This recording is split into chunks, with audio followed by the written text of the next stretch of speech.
जय हिंद साथियों। स्वागत है आपका हमारे YouTube channel path to excel में। साथियों, आज हम लोग जनवरी से लेकर जुलाई 2024 तक जितने भी इम्पोर्टेंट इंडेक्सेस हैं, इम्पोर्टेंट रिपोर्ट्स हैं और इम्पोर्टेंट रैंकिंग्स आई हैं जनवरी 2024 से जुलाई 2024 के बीच में, उन सारे रिपोर्ट्स को डिस्कस करेंगे। उनके डायमेंशंस देखेंगे, उनकी रैंकिंग्स देखेंगे और प्रीवियस रैंकिंग से उनका कंपैरिजन ड्रॉ करेंगे। ठीक है, तो थोड़ा सा वीडियो लंबा होगा, लगभग 1.5 घंटे का वीडियो होगा, पर आपको सारे इंडेक्सेस, सारी रिपोर्ट्स, सारी रैंकिंग्स मिलेगी, प्लस कंपैरिजन मिलेगा, प्लस डायमेंशंस मिलेंगे जिन जिन बेसिस पे ये इंडेक्स, रिपोर्ट्स और रैंकिंग तैयार की गई है। ठीक है, तो इसलिए ज़्यादा कंटेंट होने की वजह से वीडियो लंबा रहेगा, पर एकदम कंप्लीट रहेगा। तो ज़्यादा देर ना करते हुए हम लोग जंप करते हैं अपने पहले रिपोर्ट या रैंक पे। जुलाई मंथ के करंट अफेयर के इस सेगमेंट में हम लोग इंडेक्स रिपोर्ट्स देखेंगे। जो भी इंडेक्स आए हैं, जो भी रिपोर्ट्स आए हैं, उनको देखेंगे, उनके बारे में कुछ डिटेल्स देखेंगे और कोई अगर कंट्री स्पेसिफिक रिकमेंडेशन है तो उसको नोट डाउन करेंगे। ठीक है, तो सबसे पहली जो रिपोर्ट आई है वो है ये एड फॉर ट्रेड इनिशिएटिव। ठीक है, एड फॉर ट्रेड इनिशिएटिव ये किसने लॉन्च किया है? तो ये WTO ने लॉन्च किया है, वर्ल्ड ट्रेड ऑर्गेनाइजेशन ने। ठीक है, 1995 में फॉर्म हुआ था अंडर यूग्रेगवे राउंड। ठीक है, इससे पहले ये GATT के नाम से जाना जाता था general agreement on trade on tariff. ठीक है, 1945 में गैट के नाम से जाना जाता था, तब 1995 में फिर ये इसका नाम बदल के वर्ल्ड ट्रेड ऑर्गेनाइजेशन रख दिया गया। इसका हेडक्वार्टर्स जिनीवा में है। ठीक है, तो इन्होंने रिपोर्ट निकाली है जिसका नाम है aid for trade initiative, world trade organisation ने। ठीक है, इसमें क्या है बात है, तो एड फॉर ट्रेड इनिशिएटिव जो है ये डेवलप किया गया था WTO के अंदर 2005 में under WTO Hong Kong ministerial conference. ठीक है, तो 2005 में एक हांगकांग में मिनिस्टीरियल कॉन्फ्रेंस हुई थी WTO की, जहाँ पे एड फॉर ट्रेड इनिशिएटिव को लॉन्च किया गया था या डेवलप किया गया था। ठीक है, तो ये जो रिपोर्ट निकालता है एड फॉर ट्रेड इनिशिएटिव, ये कौन सी ऑर्गेनाइजेशन है? ये वर्ल्ड ट्रेड ऑर्गेनाइजेशन है WTO की, WTO जिसका शॉर्ट फॉर्म है। ठीक है, नेक्स्ट रिपोर्ट है हमारी world drug report. World drug report इसको कौन रिलीज करता है? तो United Nations office on drugs and crime. United Nations office on drugs and crime release करता है वर्ल्ड ड्रग रिपोर्ट को। UNODC जो है ये स्टैब्लिश किया गया था 1997 में और इसका हेडक्वार्टर्स कहाँ है? वियना, ऑस्ट्रिया में। ठीक है, याद रखना है आपको। United Nations office on drugs and crime कब लॉन्च किया गया था, कब स्टैब्लिश किया गया था? तो 1997 में ये स्टैब्लिश किया गया था और इसकी जो हेडक्वार्टर्स है वो है वियना, ऑस्ट्रिया में। ठीक है, और ये क्या, कौन सी रिपोर्ट रिलीज करता है? तो वर्ल्ड ड्रग रिपोर्ट। ठीक है, नाम से पता चल जाएगा आपको, United Nations office on drugs and crime, United nation office on drugs and crime report release करता है वर्ल्ड ड्रग रिपोर्ट। कहाँ पे स्टैब्लिश्ड है? 1997 में वियना, ऑस्ट्रिया में स्टैब्लिश्ड किया गया था। ठीक है, अब एक और रैंकिंग है जो कि Mercer cost of living city के नाम से जानी जाती है।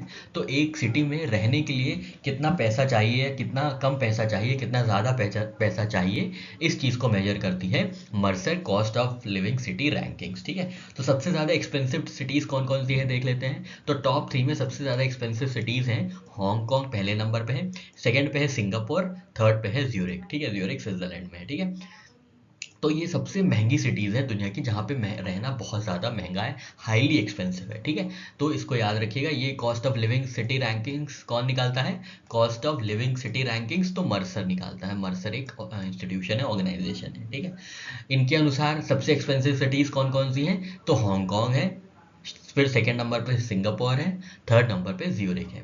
और चीपेस्ट सिटीज़ कौन कौन सी हैं? तो 226 रैंक पे अबूजा, नाइजीरिया की कैपिटल है। फिर नाइजीरिया की ही एक सिटी है लागोस, 225 पोजीशन पे। 224 पोजीशन पे इस्लामाबाद है, पाकिस्तान की। ठीक है, वहाँ पे पाकिस्तान में आप जानते हैं इकोनॉमी की स्थिति बहुत ही ख़राब है, जिसकी वजह से वहाँ पे बहुत चीपेस्ट सिटी हो गई है इस्लामाबाद। वहाँ पे रहने के लिए आपको बहुत सी कम पैसे चाहिए इस्लामाबाद में। ठीक है, तो याद रखिएगा, इस्लामाबाद जो है 224 पे पोजीशन पे है, 225 पे लागोस है और 226 पे अबूजा, नाइजीरिया है। मतलब चीपेस्ट सिटीज़ में अबूजा 226 नंबर पे। अबूजा कहाँ की कैपिटल है? तो नाइजीरिया की कैपिटल है।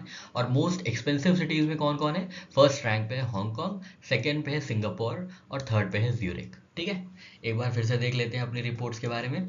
तो सबसे पहली रिपोर्ट जो है वो एड फॉर ट्रेड इनिशिएटिव है। एड फॉर ट्रेड इनिशिएटिव किसने लॉन्च किया है? डब्ल्यूटीओ ने रिलीज किया है। डब्ल्यूटीओ कब फॉर्म हुआ था? 1995 में फॉर्म हुआ था। इसका हेडक्वार्टर्स जिनीवा स्विट्जरलैंड में है। नेक्स्ट जो रिपोर्ट है हमारी वर्ल्ड ड्रग रिपोर्ट है। इसको कौन रिलीज करता है? United Nations office on drug and crime इसको रिलीज करता है। United Nations office on drug and crime ये कब स्टैब्लिश हुआ था? ये 1997 में स्टैब्लिश किया गया था और इसका हेडक्वार्टर्स जो है वो वियना ऑस्ट्रिया में है। ठीक है, ये वियना ऑस्ट्रिया में लोकेटेड है, स्टैब्लिश्ड है। ठीक है, फिर है वर्ल्ड्स मोस्ट एक्सपेंसिव सिटीज। तो Mercer cost of living city rankings release की गई हैं मर्सर के द्वारा, कॉस्ट ऑफ लिविंग सिटीज, जिसमें सबसे हाई रैंकिंग पे सबसे महंगा शहर जो दुनिया का है, जहाँ पे रहना बहुत ही महंगा साबित हो सकता है, तो वो सिटीज़ हैं। सबसे पहले नंबर पे है हांगकांग, सेकंड पे है सिंगापुर और थर्ड पे है ज्यूरिक। ठीक है, इसी के ऑपोजिट सबसे चीपेस्ट सिटी जो है वो 226 रैंक पे नाइजीरिया की कैपिटल अबूजा है। ठीक है, ये हम लोग ने यहाँ पे 3 इंडेक्स और रिपोर्ट देखी। अब कुछ और रिपोर्ट्स के बारे में, कुछ और इंडेक्सेस के बारे में हम लोग आगे वाली स्लाइड्स में देखते हैं।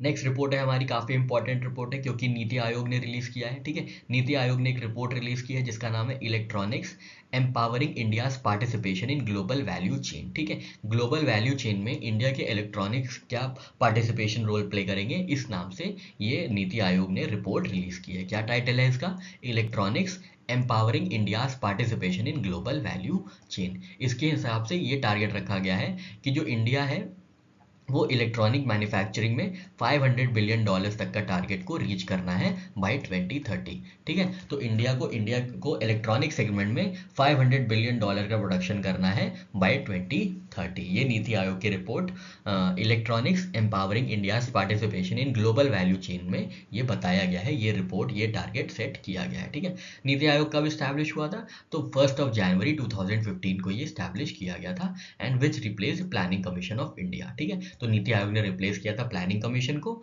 और स्टैब्लिश हुआ था 1 जनवरी 2015 को। नीति आयोग के हेड होते हैं प्राइम मिनिस्टर साहब। ठीक है, पीएम साहब जो है इसके हेड होते हैं। ठीक है, नेक्स्ट जो हमारी रिपोर्ट है वो इंडिया फॉरेस्ट एरिया ग्रोथ से रिलेटेड है। तो इनकी रिपोर्ट आई है, एफएओ ने निकाली है, फूड एंड एग्रीकल्चर ऑर्गेनाइजेशन ने ये रिपोर्ट निकाली है। ठीक है, तो इंडिया फॉरेस्ट एरिया ग्रोथ, तो इंडिया की जो फॉरेस्ट एरिया की ग्रोथ है वो बढ़ गई है बाय 2,66,000 हेक्टेयर्स, 2,66,000 हेक्टेयर बढ़ा है बिटवीन 2010 टू 2020। तो 10 सालों में इंडिया का जो फॉरेस्ट एरिया है वो कितना इंक्रीज हुआ है? वो 2,66,000 हेक्टेयर से इंक्रीज हुआ है। ठीक है, किसके रिपोर्ट के अनुसार? फूड एंड एग्रीकल्चर ऑर्गेनाइजेशन के अनुसार। ठीक है, तो इन्होंने क्या निकाला है? इन्होंने फॉरेस्ट एरिया ग्रोथ एक रिपोर्ट निकाली है, फॉरेस्ट एरिया ग्रोथ, जिसके हिसाब से सबसे टॉप पे है चाइना। चाइना ने कितना गेन किया है पिछले 10 सालों में? 2010 से 2020 में फॉरेस्ट एरिया ग्रोथ कितनी हुई है? तो 19,37,000 की इनकी ग्रोथ हुई है, 19,37,000 हेक्टेयर्स की इनकी ग्रोथ हुई है। सेकंड नंबर पे है ऑस्ट्रेलिया जो कि 4,46,000 हेक्टेयर से सेकंड नंबर पे है और थर्ड पे है हमारा प्यारा भारत। ठीक है, तो याद रखना है फॉरेस्ट एरिया ग्रोथ जो रिपोर्ट आई है, किसकी रिपोर्ट है ये? फूड एंड एग्रीकल्चर ऑर्गेनाइजेशन की। इसके अनुसार जो है इंडिया तीसरे नंबर पे है in terms of forest area growth. पहले नंबर पे कौन है? पहले नंबर पे है चाइना। इन्होंने कितना गेन किया है? इन्होंने 19,37,000 हेक्टेयर्स गेन किया है, 19,37,000 हेक्टेयर्स गेन किया है। सेकेंड नंबर पे है China. China as a country कितना गेन की है फॉरेस्ट एरिया में? तो इनकी ग्रोथ हुई है 4,46,000 हेक्टेयर्स पे। ठीक है, और थर्ड नंबर पे है इंडिया, और इंडिया ने कितना गेन किया है, फॉरेस्ट एरिया ग्रोथ कितना अचीव किया है? तो 2,66,000 हेक्टेयर्स की ग्रोथ इंडिया में विटनेस की गई है। ठीक है, कुछ और बातें हैं इसके बारे में। तो ब्राज़ील का जो अमेज़न है it saw 50% reduction in deforestation by 2023। Boreal forest accounted for a quarter of carbon dioxide emissions due to forest fires in 2021। ठीक है, बोरियल फॉरेस्ट कौन से होते हैं? पॉडजोल फॉरेस्ट होते हैं जो टेम्परेट रीजन्स में मिलते हैं, हाईली एसिडिक होते हैं। ठीक है, इनके बारे में हम लोग ज्योग्राफी सेक्शन में बात करेंगे। और ब्राज़ील का जो अमेज़न का फॉरेस्ट है वहाँ पे 50% रिडक्शन हुआ है डिफॉरेस्टेशन में, ये तो अच्छी बात है। ठीक है, या फॉरेस्टेशन भी लगातार होना ही चाहिए। ठीक है, एक बार फिर से रिपोर्ट्स देख लेते हैं अपनी कौन कौन सी हैं। तो पहली रिपोर्ट जो है वो नीति आयोग की रिपोर्ट है। नीति आयोग की रिपोर्ट है कौन सी?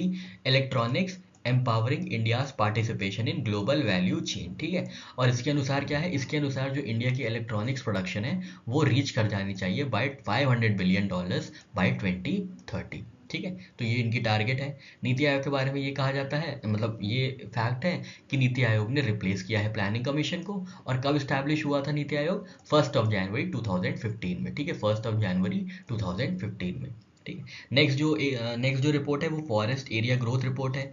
ये क्या मेजर कर रही है? ये 2010 से 2020 तक कितनी फॉरेस्ट एरिया में ग्रोथ हुई है कंट्रीज में, वो मेजर कर रही है, ठीक है, 2010 से 2020 तक। इस हिसाब से इस रैंकिंग के अनुसार इंडिया तीसरे स्थान पे, ठीक है। पहले स्थान पे कौन है? पहले स्थान पे चाइना है। चाइना ने कितना गेन किया है? 19,37,000 हेक्टेयर्स गेन किया है, ठीक है, 19,37,000 हेक्टेयर्स गेन किया है। सेकेंड नंबर पे है ऑस्ट्रेलिया, जिन्होंने 4,46,000 hectares forest area growth witness किया है। और थर्ड पे है इंडिया। इंडिया ने कितना ग्रोथ हासिल किया है, अचीव किया है? तो 2,66,000 हेक्टेयर्स एनुअली फ्रॉम 2010 टू 2020। और ये रिपोर्ट किसकी है? ये रिपोर्ट है फूड एंड एग्रीकल्चरल ऑर्गेनाइजेशन की, ठीक है साथियों। आशा करते हैं चीज़ें समझ में आ गई होंगी। बढ़ते हैं आगे और कुछ और रिपोर्ट्स देखते हैं अपनी। यहाँ पे रिपोर्ट है ब्रांड फाइनेंस रिपोर्ट। तो ये ब्रांड फाइनेंस रिपोर्ट क्या करती है?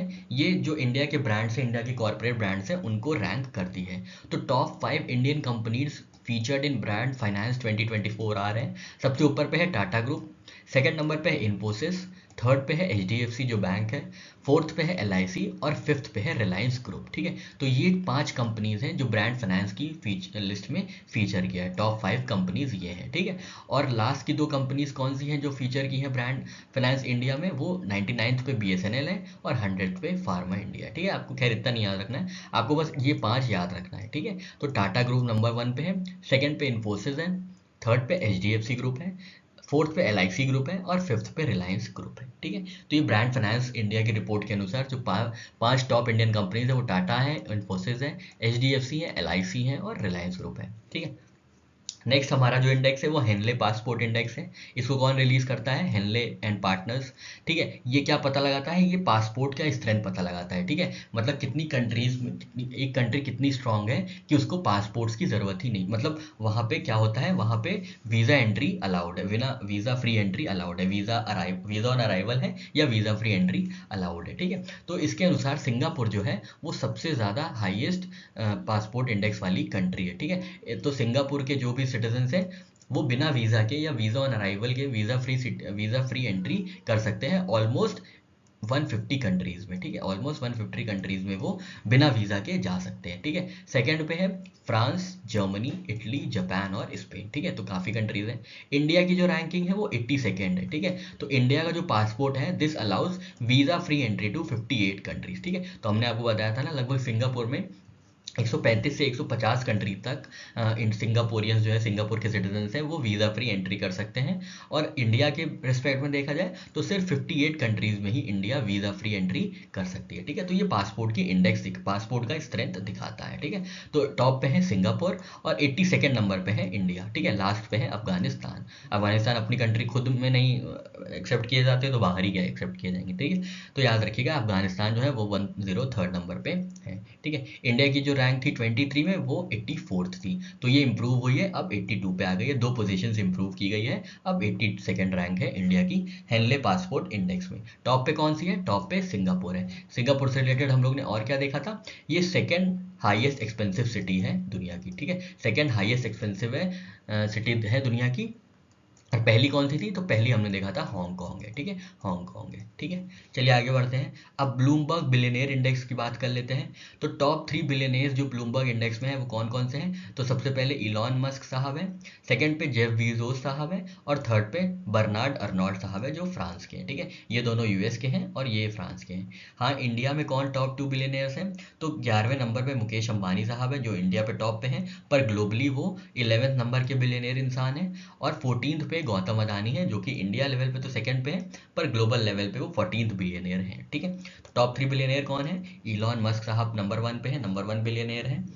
सेकंड पे है जेफ बीजोस साहब, यूएसए के हैं ये भी, ये सेकंड नंबर के बिलियनियर हैं। थर्ड नंबर पे बिलियनियर जो हैं वो है बर्नार्ड अर्नोल्ड साहब फ्रांस के, ठीक है। तो जो लुई विटॉन जो फैशन ब्रांड है आप जानते होंगे, उनके ये चेयरमैन भी हैं, ठीक है। इंडिया में कौन बिलियनियर है? तो इंडिया में जो नंबर 1 पे बिलियनियर है वो मुकेश अंबानी साहब है। इनकी ग्लोबली रैंक है 11th और दूसरे नंबर पे है गौतम अदानी साहब। इनकी जो ग्लोबल रैंक है वो है 14th। ठीक है, तो ये सारी बातें हम लोग ने कर ली, एक बार फिर से रिवाइज कर लेते हैं जल्दी से। तो सबसे पहले तो ब्रांड फाइनेंस रिपोर्ट जो है, ब्रांड फाइनेंस रिपोर्ट निकाली गई है, ब्रांड फाइनेंस इंडिया 100 रिपोर्ट। तो ये 100 कंपनीज को क्या करती है, रैंक करती है as per it's brand finance. ठीक है, तो सबसे ऊपर है टाटा ग्रुप, सेकंड पे है इन्फोसिस, थर्ड पे है HDFC ग्रुप, फोर्थ पे है LIC ग्रुप और फिफ्थ पे है रिलायंस ग्रुप। ठीक है, याद रखना, आपको कंफ्यूज नहीं होना है कि रिलायंस पहले होगा। ठीक है, रिलायंस जो है ब्रांड फाइनेंस के हिसाब से फिफ्थ नंबर पे। ठीक है, और लास्ट दो कंपनीज है, 99 पे BSNL है, 100 पे ऑरोबिंदो फार्मा है। ठीक है, ये बात हो गई। हेनले एंड पार्टनर्स क्या रिलीज करते हैं, तो Henley passport index. Passport index क्या मेजर करता है, पासपोर्ट की स्ट्रेंथ को मेजर करता है। ठीक है, तो पासपोर्ट इंडेक्स में नंबर 1 पे कौन है, नंबर 1 पे है सिंगापुर, सेकंड पे है France, Germany, Italy, Japan, Spain. ठीक है, और इंडिया कौन से नंबर पे है, इंडिया है 82nd पे। 2023 में इंडिया की रैंकिंग क्या थी, 84th थी। ठीक है, 84th रैंकिंग थी 2023 में। ठीक है, लास्ट रैंक किसकी है, लास्ट रैंक है अफगानिस्तान की। ठीक है, उसके बाद ब्लूमबर्ग बिलियनियर इंडेक्स है, जिसमें टॉप 3 बिलियनियर्स कौन कौन से हैं। पहले नंबर पे है इलॉन मस्क साहब जो USA से हैं, सेकंड पे है जेफ बीजोस साहब जो USA के ही हैं, और थर्ड नंबर पे है बर्नार्ड अर्नॉल्ड साहब जो कि फ्रांस के हैं। टॉप 2 बिलियनियर्स इंडिया में कौन कौन से हैं, तो फर्स्ट नंबर पे है मुकेश अंबानी जिनकी ग्लोबल रैंक 11th है, सेकंड नंबर पे है गौतम अदानी साहब जिनकी ग्लोबल रैंक 14 है। ठीक है, चलिए आगे बढ़ते हैं। नेक्स्ट हम लोग बात करेंगे आर्टिफिशियल इंटेलिजेंस रेडीनेस इंडेक्स की। ठीक है, आर्टिफिशियल इंटेलिजेंस रेडीनेस इंडेक्स कौन रिलीज करता है, तो IMF ने रिलीज किया है आर्टिफिशियल इंटेलिजेंस रेडीनेस इंडेक्स। तो कौन सी कंट्री कितनी रेडी है आर्टिफिशियल इंटेलिजेंस को रिसीव करने में, यूज करने में, उसको प्रोपेगेट करने में, ये सारी चीजें मेजर करेगा आर्टिफिशियल इंटेलिजेंस रेडीनेस इंडेक्स। इसको किसने लॉन्च किया है, तो याद रखिएगा वर्ल्ड इकोनॉमिक फोरम ने नहीं लॉन्च किया है, ये इंटरनेशनल मॉनेटरी फंड ने लॉन्च किया है। ठीक है, तो आप बताइए इंटरनेशनल मॉनेटरी फंड कब स्टैब्लिश किया गया था और इसका हेडक्वार्टर्स कहाँ है। ठीक है, और इनके अनुसार आर्टिफिशियल इंटेलिजेंस रेडीनेस इंडेक्स के अनुसार जो टॉप पे है वो है सिंगापुर। ठीक है, तो अभी हमने देखा पासपोर्ट इंडेक्स में टॉप पे है और हाईएस्ट एक्सपेंसिव सिटीज में सेकंड नंबर पे है सिंगापुर। ठीक है, तो पहले नंबर पे जो आर्टिफिशियल इंटेलिजेंस रेडीनेस इंडेक्स है, पहले नंबर पे सिंगापुर है। ठीक है, सेकंड नंबर पे डेनमार्क है, थर्ड पे USA, और इंडिया की जो रैंक है वो 72nd है। ठीक है, इंडिया की रैंक 72nd है, याद रखिएगा। लास्ट कंट्री कौन सी है, लास्ट कंट्री है 174th पे साउथ सुडान। ठीक है, फिर से एक बार देख लेते हैं। फर्स्ट नंबर पे आर्टिफिशियल इंटेलिजेंस रेडीनेस इंडेक्स में फर्स्ट नंबर पे है सिंगापुर, सेकंड नंबर पे है डेनमार्क और थर्ड नंबर पे है USA। ठीक है, आर्टिफिशियल इंटेलिजेंस रेडीनेस इंडेक्स में इंडिया का क्या स्थान है, तो 72nd स्थान है। ठीक है, लास्ट स्थान किसका है, आखिरी स्थान किसका है, आखिरी पायदान पे साउथ सुडान है जिनकी रैंक है 174। और आर्टिफिशियल इंटेलिजेंस रेडीनेस इंडेक्स को रिलीज कौन करता है, तो रिलीज करता है IMF फंड। ठीक है, नेक्स्ट हमारी रिपोर्ट है most valuable global brands report. ठीक है, most valuable global brands report. तो दुनिया में ग्लोबल लेवल पे सबसे ज़्यादा वैल्यूएबल ब्रांड्स कौन से हैं, तो ये रिपोर्ट निकाली गई है या ये इंडेक्स निकाला गया है। किसने निकाला है, तो कांतार ने निकाला है। कांतार एक इंस्टीट्यूशन है, ऑर्गेनाइजेशन है। ठीक है, तो कांतार ने निकाला है most valuable global brand reports 2024। इसके अनुसार टॉप 5 ग्लोबल ब्रांड्स कौन से हैं, तो सबसे पहले है एप्पल, सेकेंड पे है गूगल, थर्ड पे है माइक्रोसॉफ्ट, फोर्थ पे है अमेजॉन और फिफ्थ पे है मैकडोनल्ड्स। ठीक है, तो ये 5 मोस्ट वैल्यूएबल ग्लोबल ब्रांड्स है। ठीक है, top 5 most valuable global brands. First number पे है एप्पल, सेकंड नंबर पे है गूगल, थर्ड नंबर पे है माइक्रोसॉफ्ट, फोर्थ पे है अमेजॉन और फिफ्थ पे है मैकडोनल्ड्स। ठीक है, नेक्स्ट हमारी रिपोर्ट जो है वो है world largest economies by GDP report. ठीक है, world largest economies by GDP report है ये। तो इंडिया जो है 5th लार्जेस्ट इकोनॉमी है वर्ल्ड की इन टर्म्स ऑफ GDP। ठीक है, GDP के अनुसार जो है इंडिया जो है 5वीं लार्जेस्ट कंट्री है या इकोनॉमी है, और PPP के हिसाब से थर्ड लार्जेस्ट है। ठीक है, तो इंडिया जो है GDP के टर्म्स में 5th लार्जेस्ट है और PPP के टर्म्स में परचेजिंग पावर पैरिटी के टर्म्स में थर्ड लार्जेस्ट है। मतलब जो 10 रुपए का सामान आप इंडिया में ले सकते हैं वही 10 रुपए का सामान आप कितना USA में ले सकते हैं, इसको परचेजिंग पावर पैरिटी कहते हैं। ठीक है, एक सिमिलर अमाउंट में आप कितनी चीज़ें बाय कर सकते हैं अलग अलग कंट्रीज में, यही होती है परचेजिंग पावर पैरिटी। ठीक है, तो इंडिया जो है थर्ड नंबर पे है, आपको पता है, बाय PPP। ठीक है, सबसे पहले पे है चाइना, जिसकी इकोनॉमी जो है वो वैल्यू हो जाती है उसकी $35 बिलियन पे। सेकंड पे है यूएसए जिसकी $28 बिलियन पे इकोनॉमी है। इंडिया की थर्ड पे है $14 बिलियन, ठीक है। ये पीपीपी या जीडीपी लेवल पे है, ठीक है। नेक्स्ट इंडेक्स है cost of living city ranking 2024, Mercer ने रिलीज़ किया। ये हम लोग ने देख चुके हैं कि पहले नंबर पे हांगकांग है, सेकंड नंबर पे सिंगापुर है, थर्ड पे ज्यूरिक है, लास्ट में अबूजा और जो कैपिटल है नाइजीरिया की। इसमें इंडियन सिटीज़ की रैंकिंग हम लोग को देख लेनी है। तो इंडियन सिटीज़ जो है 136 नंबर पे है मुंबई, ठीक है। तो cost of living city ranking में इंडिया में जो मुंबई है, ठीक है, फाइनेंशियल कैपिटल है जो, उसकी 136 रैंक है, ठीक है, 136 रैंक है। और जो कैपिटल है इंडिया की न्यू दिल्ली, वो उसकी रैंक 165 है। तो ये दो डायमेंशन आप और याद रख लीजिएगा इसके अलावा, ठीक है। नेक्स्ट रिपोर्ट जो हमारी है वो है वर्ल्ड पॉपुलेशन प्रॉस्पेक्ट्स 2024 रिपोर्ट। इसको कौन रिलीज करता है? तो इसको United Nations department of economic and social affairs release करता है, ठीक है। इसके अनुसार जो इंडिया की करेंट पॉपुलेशन है वो लगभग 140 करोड़ है, ठीक है, 140 करोड़ है, 1,45 बिलियन है इंडिया की population. India population is estimated to reach 1.7 billion, मतलब 170 करोड़ हो जाएंगे 2060 तक, ठीक है। तो खैर इतना चीज़ें नहीं याद रखनी आपको, ये डेटा इंपॉर्टेंट नहीं है, आपको बस ये याद रखना है वर्ल्ड पॉपुलेशन प्रॉस्पेक्ट्स रिपोर्ट 2024 किसने रिलीज की है? तो United Nations department of economic and social affairs UN देसा ने रिलीज की है, ठीक है। एक बार फिर से चीज़ें देख लेते हैं। तो यहाँ पे आपको पता चल गया कि cost of living city ranking में जो मर्सर निकालता है उसमें इंडिया की जो सिटीज़ हैं वो 136 पे मुंबई है, 165 पे न्यू दिल्ली है, ठीक है। बाकी ये चीज़ तो हम लोग ने पहले ही देख ली थी कि सबसे most expensive city to live है कौन सी है, तो वो हांगकांग है पहले नंबर पे, सेकेंड नंबर पे है सिंगापुर, थर्ड पे है ज्यूरिक, और cheapest city to live in the world is Abuja which is capital of Nigeria and it stands on 226th position, ठीक है। और ये फिर नेक्स्ट रिपोर्ट जो हमारी है वर्ल्ड पॉपुलेशन प्रॉस्पेक्ट्स रिपोर्ट, तो ये किसने रिलीज की है वर्ल्ड पॉपुलेशन प्रॉस्पेक्ट्स रिपोर्ट? ये United Nations department of economic and social affairs ने रिलीज की है, यूएन देसा ने, ठीक है। चलिए आगे बढ़ते हैं। नेक्स्ट रिपोर्ट है एसडीजी इंडेक्स रिपोर्ट, ठीक है, एसडीजी इंडेक्स 23-24 की इंडेक्स है ये। इसको कौन रिलीज करता है? इसको नीति आयोग ने रिलीज किया है, प्रिपेयर किया है, रिलीज किया है नीति आयोग ने, ठीक है। ये कौन सा एडिशन है? तो ये 4th एडिशन है, ठीक है। ओवरऑल ये 4th एडिशन है, ठीक है, ये 4th एडिशन है। इससे पहले 3 एडिशन आ चुके हैं एसडीजी इंडिया इंडेक्स के, ठीक है। एसडीजी क्या है आपको पता होगा, सस्टेनेबल डेवलपमेंट गोल्स हैं, जिसमें 17 गोल्स हैं टोटल। तो उन एसडीजी जो गोल्स हैं उनमें इंडिया की जो स्टेट्स हैं वो कैसा फेयर कर रही हैं, कैसा परफॉर्म कर रही हैं, इस चीज़ को मेजर करने के लिए एसडीजी इंडिया इंडेक्स को लॉन्च किया गया है। और ये जो नई इंडेक्स है या जो नया एडिशन है वो 4th एडिशन है। इसको किसने रिलीज़ किया है? इसको रिलीज़ किया है नीति आयोग ने, ठीक है। ओवरऑल एसडीजी स्कोर कितना है? तो इम्प्रूव किया है 71, ठीक है। टोटल स्कोर आउट ऑफ 100 है 71। ये स्कोर कितना था?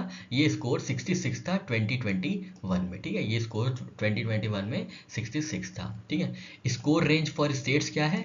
तो स्टेट्स की जो स्कोर रेंज है वो अराउंड 57 से 79 के बीच है, और जो यूनियन टेरिटरीज की स्कोर रेंज है वो 65 से 77 के बीच है। मतलब स्टेट्स लैग कर रहे हैं, यूनियन टेरिटरीज फिर भी आगे, ठीक है। नए फ्रंट रनर स्टेट्स कौन से हैं? तो Arunachal Pradesh, Assam, Chhattisgarh, Madhya Pradesh, Manipur, Orissa, Rajasthan, UP, west Bengal, Dadra and Nagar Haveli, Daman and Diu, ठीक है।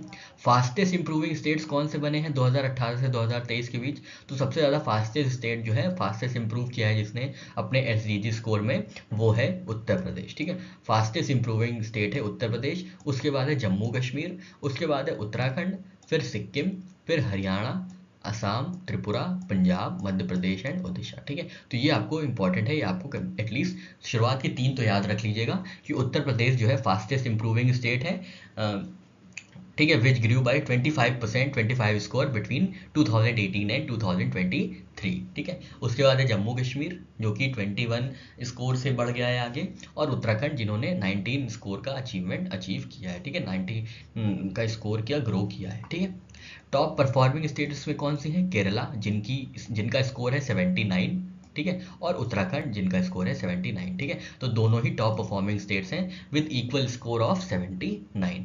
लोवेस्ट परफॉर्मिंग स्टेट कौन सा है, तो बिहार है, ठीक है, बिहार है 57 पे, ठीक है। अगर आप बीपीएससी का एग्जाम दे रहे हैं तो प्लीज़ आप ये स्कोर याद रखिएगा, 57 जो है स्कोर है बिहार का, जो कि एसडीजी इंडेक्स में सबसे लोवेस्ट है, ठीक है। टॉप परफॉर्मिंग यूनियन टेरिटरी कौन सी है, तो चंडीगढ़ है जिसका स्कोर है 77, ठीक है। सबसे अच्छी परफॉर्मिंग यूनियन टेरिटरी कौन सी है एसडीजी इंडेक्स में, तो चंडीगढ़ है विद अ स्कोर ऑफ 77।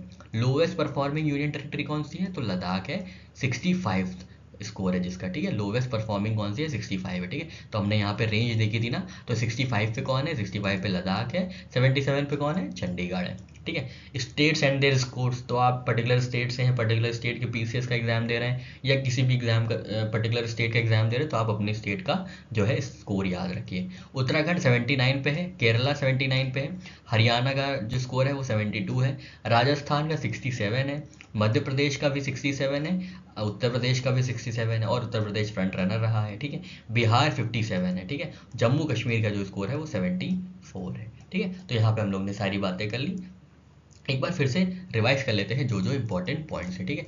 तो एसडीजी इंडिया इंडेक्स निकाला गया है 23-24 का, कौन सा एडिशन है, 4th एडिशन है। किसने निकाला है, नीति आयोग ने निकाला है, ठीक है। इसमें ओवरऑल एसडीजी स्कोर कितना है, तो ओवरऑल स्कोर है 71 इन 23-24, ये स्कोर था 66 इन 2021, ठीक है। स्कोर रेंज फॉर स्टेट्स ने कौन सी कितनी रेंज में स्कोर को अटेन किया है, तो 57 से 79 के बीच में। 57 जो है वो स्कोर था बिहार का, 79 जो स्कोर है वो उत्तराखंड और केरला का है, ठीक है। वहीं पे स्कोर रेंज यूनियन टेरिटरीज की क्या है, तो 65 से 77। 65 है लद्दाख का स्कोर, 77 है चंडीगढ़ का स्कोर। नए फ्रंट रनर स्टेट्स कौन से बने हैं, अरुणाचल प्रदेश, असम, छत्तीसगढ़, मध्य प्रदेश, मणिपुर, उड़ीसा, राजस्थान, उत्तर प्रदेश, वेस्ट बंगाल, दादरा नागर हवेली, दमन एंड दीव, ठीक है। फास्टेस्ट इंप्रूविंग स्टेट्स कौन से हैं 2018 से 2023-24 के बीच, तो सबसे ज़्यादा फास्टेस्ट गेन जो स्कोर हुआ है जिस स्टेट का, वो है उत्तर प्रदेश। इन्होंने 25 मार्क्स ज़्यादा स्कोर किए, ठीक है, 25 मार्क्स का अचीवमेंट किया है 2018 से 2023 के बीच में। दूसरे नंबर पे है जम्मू कश्मीर, जिन्होंने 18 का 21 स्कोर उन्होंने आगे अचीव किया है, ठीक है। उन्होंने 21 स्कोर एक्स्ट्रा अचीव किए हैं एसडीजी इंडेक्स में, ठीक है। फिर उत्तराखंड ने इम्प्रूव किया है 19 स्कोर से, ठीक है। उत्तराखंड ने 19 स्कोर से इम्प्रूव किया है। सिक्किम ने 18 से, हरियाणा ने 17 से, असम, त्रिपुरा और पंजाब ने 16 ईच, और मध्य प्रदेश और ओडिशा ने 15 ईच से अपना स्कोर को इम्प्रूव किया है, ठीक है। टॉप परफॉर्मिंग स्टेट्स कौन सी हैं, तो केरला है जिसका स्कोर 79 है, और उत्तराखंड है जिसका स्कोर 79 ही है, ठीक है। लोवेस्ट परफॉर्मिंग स्टेट कौन सी है, बिहार है जिसका स्कोर 57 है। टॉप परफॉर्मिंग यूनियन टेरिटरी कौन सी है, तो चंडीगढ़ है जिसका स्कोर 77 है। लोवेस्ट परफॉर्मिंग यूनियन टेरिटरी कौन सी है, तो लद्दाख है जिसका स्कोर 65 है। अब पर्टिकुलर स्टेट्स की स्कोर्स देख लेते हैं, तो उत्तराखंड हमने देखा 79, केरला 79, हरियाणा 72, राजस्थान 67, मध्य प्रदेश और उत्तर प्रदेश 67, बिहार 57, जम्मू एंड कश्मीर 74, ठीक है। आशा करते हैं आपको ये समझ में आया होगा। बढ़ते हैं अपने नेक्स्ट इंडेक्स की ओर।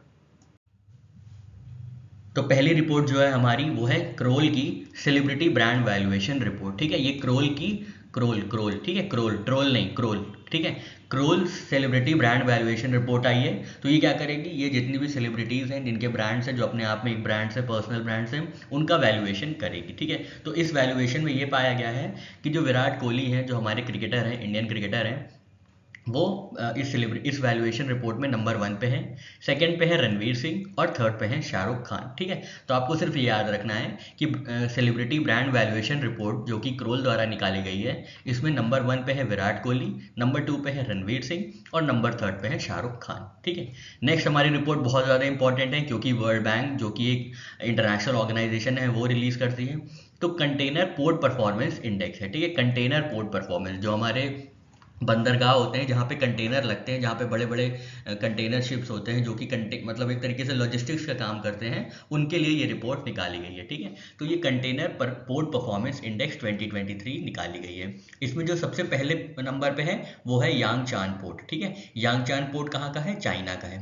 सेकेंड पोर्ट जो है वो पोर्ट ऑफ सलाह ओमान का है। ठीक है, पोर्ट ऑफ सलाह ओमान का है। और थर्ड नंबर पे जो है वो पोर्ट ऑफ कार्टाजीना कोलंबिया है। ठीक है, तो आपको ये तो पहली चीज तो याद रखनी चाहिए कि कौन सा पोर्ट नंबर 1 पे है world banks container port performance के हिसाब से। तो सबसे ऊपर है यांगचान पोर्ट चाइना। ठीक है, यांगचान पोर्ट चाइना।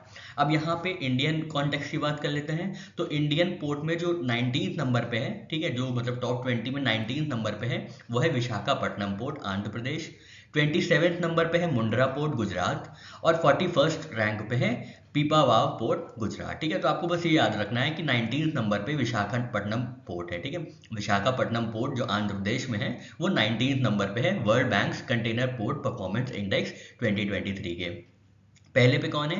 पहले पे यांगचान पोर्ट चाइना है। ठीक है, एक बार फिर से रिवाइज कर लेते हैं दोनों रिपोर्ट्स को। तो क्रोल की ब्रांड वैल्यूएशन रिपोर्ट में पहले नंबर पे है विराट कोहली, सेकंड पे है रणवीर सिंह, थर्ड पे है शाहरुख खान। वर्ल्ड बैंक के कंटेनर पोर्ट परफॉर्मेंस इंडेक्स में पहले नंबर पे है यांगचान पोर्ट चाइना, सेकंड पे है पोर्ट ऑफ सलाह ओमान। इंडिया के कॉन्टेक्स्ट में विशाखापट्टनम पोर्ट की जो रैंक है कंटेनर पोर्ट परफॉर्मेंस इंडेक्स में वो 19th है। मुंद्रा पोर्ट की जो वैल्यू है वो 27th है।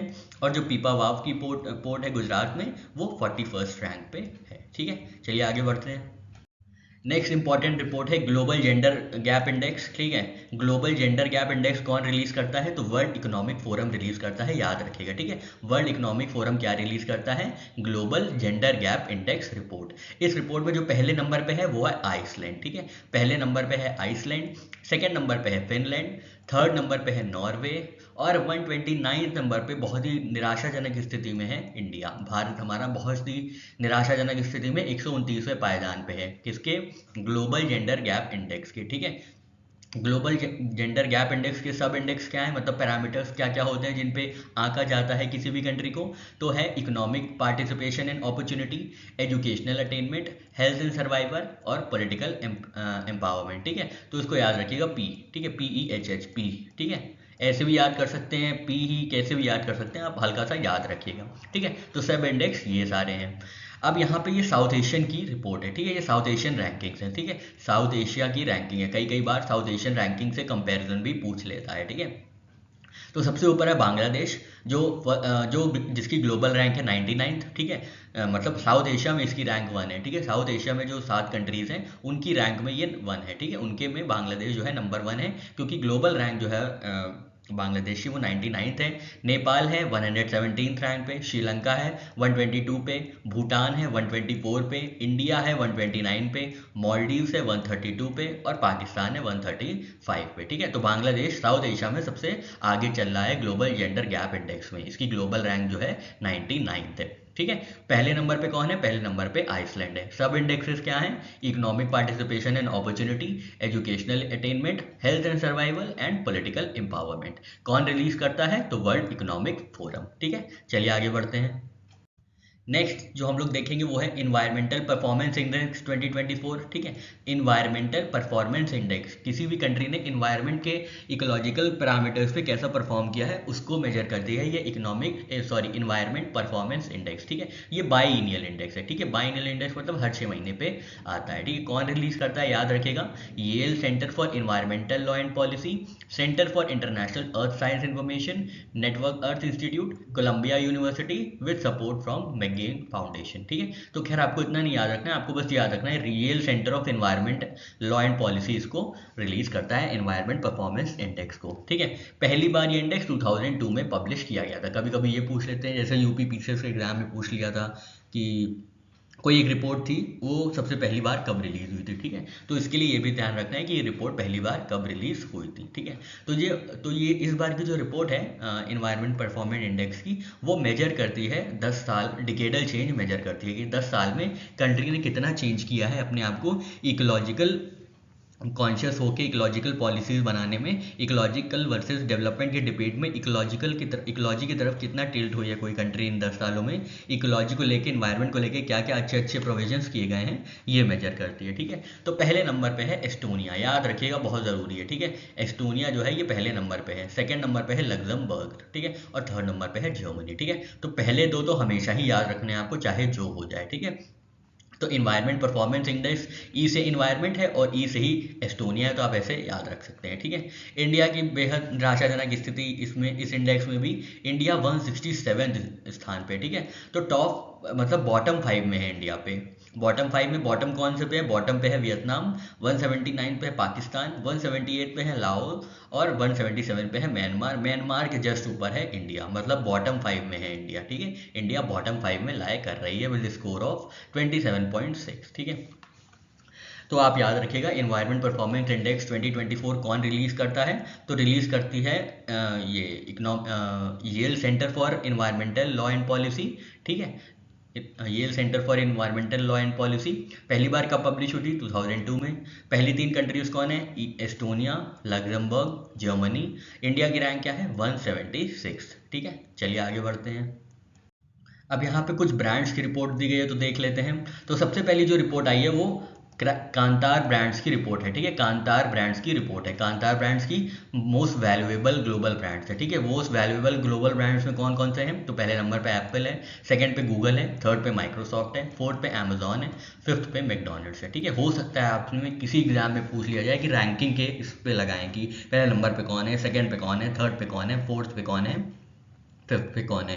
किसी एक बैंकिंग एग्जाम में, शायद IFSCA वाला एग्जाम था, उसमें टॉप 5 पूछ लिए गए थे कि टॉप 5 शायद गोल्ड रिजर्व किसके पास है, ऐसे करके कोई पूछ लिया गया था। तो आपको इसमें कम से कम मोस्ट वैल्यूएबल ग्लोबल ब्रांड्स में टॉप 5 याद रखना है। ठीक है, उसके बाद टॉप 4 मोस्ट वैल्यूएबल ब्रांड्स कौन है इसी रिपोर्ट में। ठीक है, तो फर्स्ट नंबर पे एप्पल था, उसी तरीके से 46 पे है TCS, 47 पे है HDFC बैंक, 73 पे है एयरटेल और 74 पे है इन्फोसिस। ठीक है, तो याद रखना है 46 पे TCS है सॉरी, और 47 पे HDFC बैंक है। तो ये टॉप 50 वैल्यूएबल ग्लोबल ब्रांड्स में ये अपना नाम दर्ज करा लिए हैं। 46 पे है TCS और 47 पे है HDFC।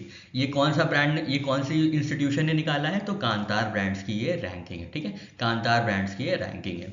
नेक्स्ट है ब्रांड फाइनेंस इंडिया की रैंकिंग। ठीक है, ब्रांड फाइनेंस इंडिया की रैंकिंग में देखते हैं कि सबसे वैल्यूएबल इंडियन ब्रांड कौन सा है। तो सबसे वैल्यूएबल ब्रांड जो है इंडिया का वो है टाटा ग्रुप। ठीक है, टाटा ग्रुप जो है वो सबसे वैल्यूएबल ब्रांड है इंडिया का according to brand finance India 100 report. ठीक है, नेक्स्ट है इन्फोसिस और थर्ड है HDFC बैंक। ठीक है, तो ये मोस्ट वैल्यूएबल इंडियन ब्रांड्स है। ठीक है, इंडियन ब्रांड्स है ये। ठीक है, टाटा ग्रुप, इन्फोसिस और HDFC bank.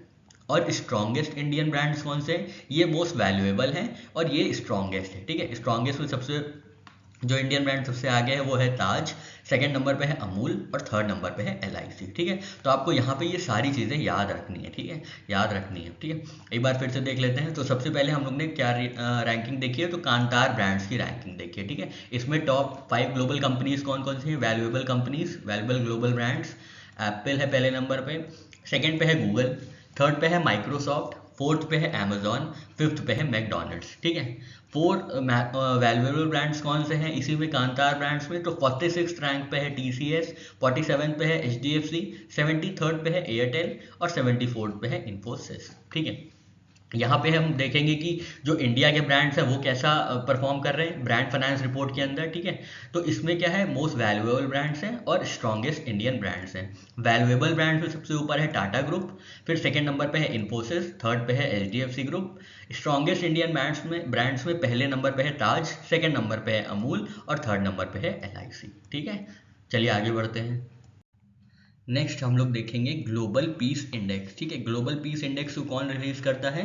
Institute for economics and peace. ठीक है, ग्लोबल पीस इंडेक्स को कौन रिलीज करता है? तो institute for economics and peace. इसमें रैंकिंग देख लेते हैं। तो इसमें फर्स्ट रैंक जो है वो आइसलैंड की है, सेकंड रैंक है वो आयरलैंड की है। ठीक है, ये दोनों अलग अलग है, ध्यान दीजिएगा, कंफ्यूज मत होइएगा। पहले नंबर पे है आइस, दूसरे नंबर पे है आयर। ठीक है, आइस और आयर। ठीक है, 116 नंबर पे है इंडिया। ठीक है, 116वें नंबर पे है इंडिया ग्लोबल पीस इंडेक्स में।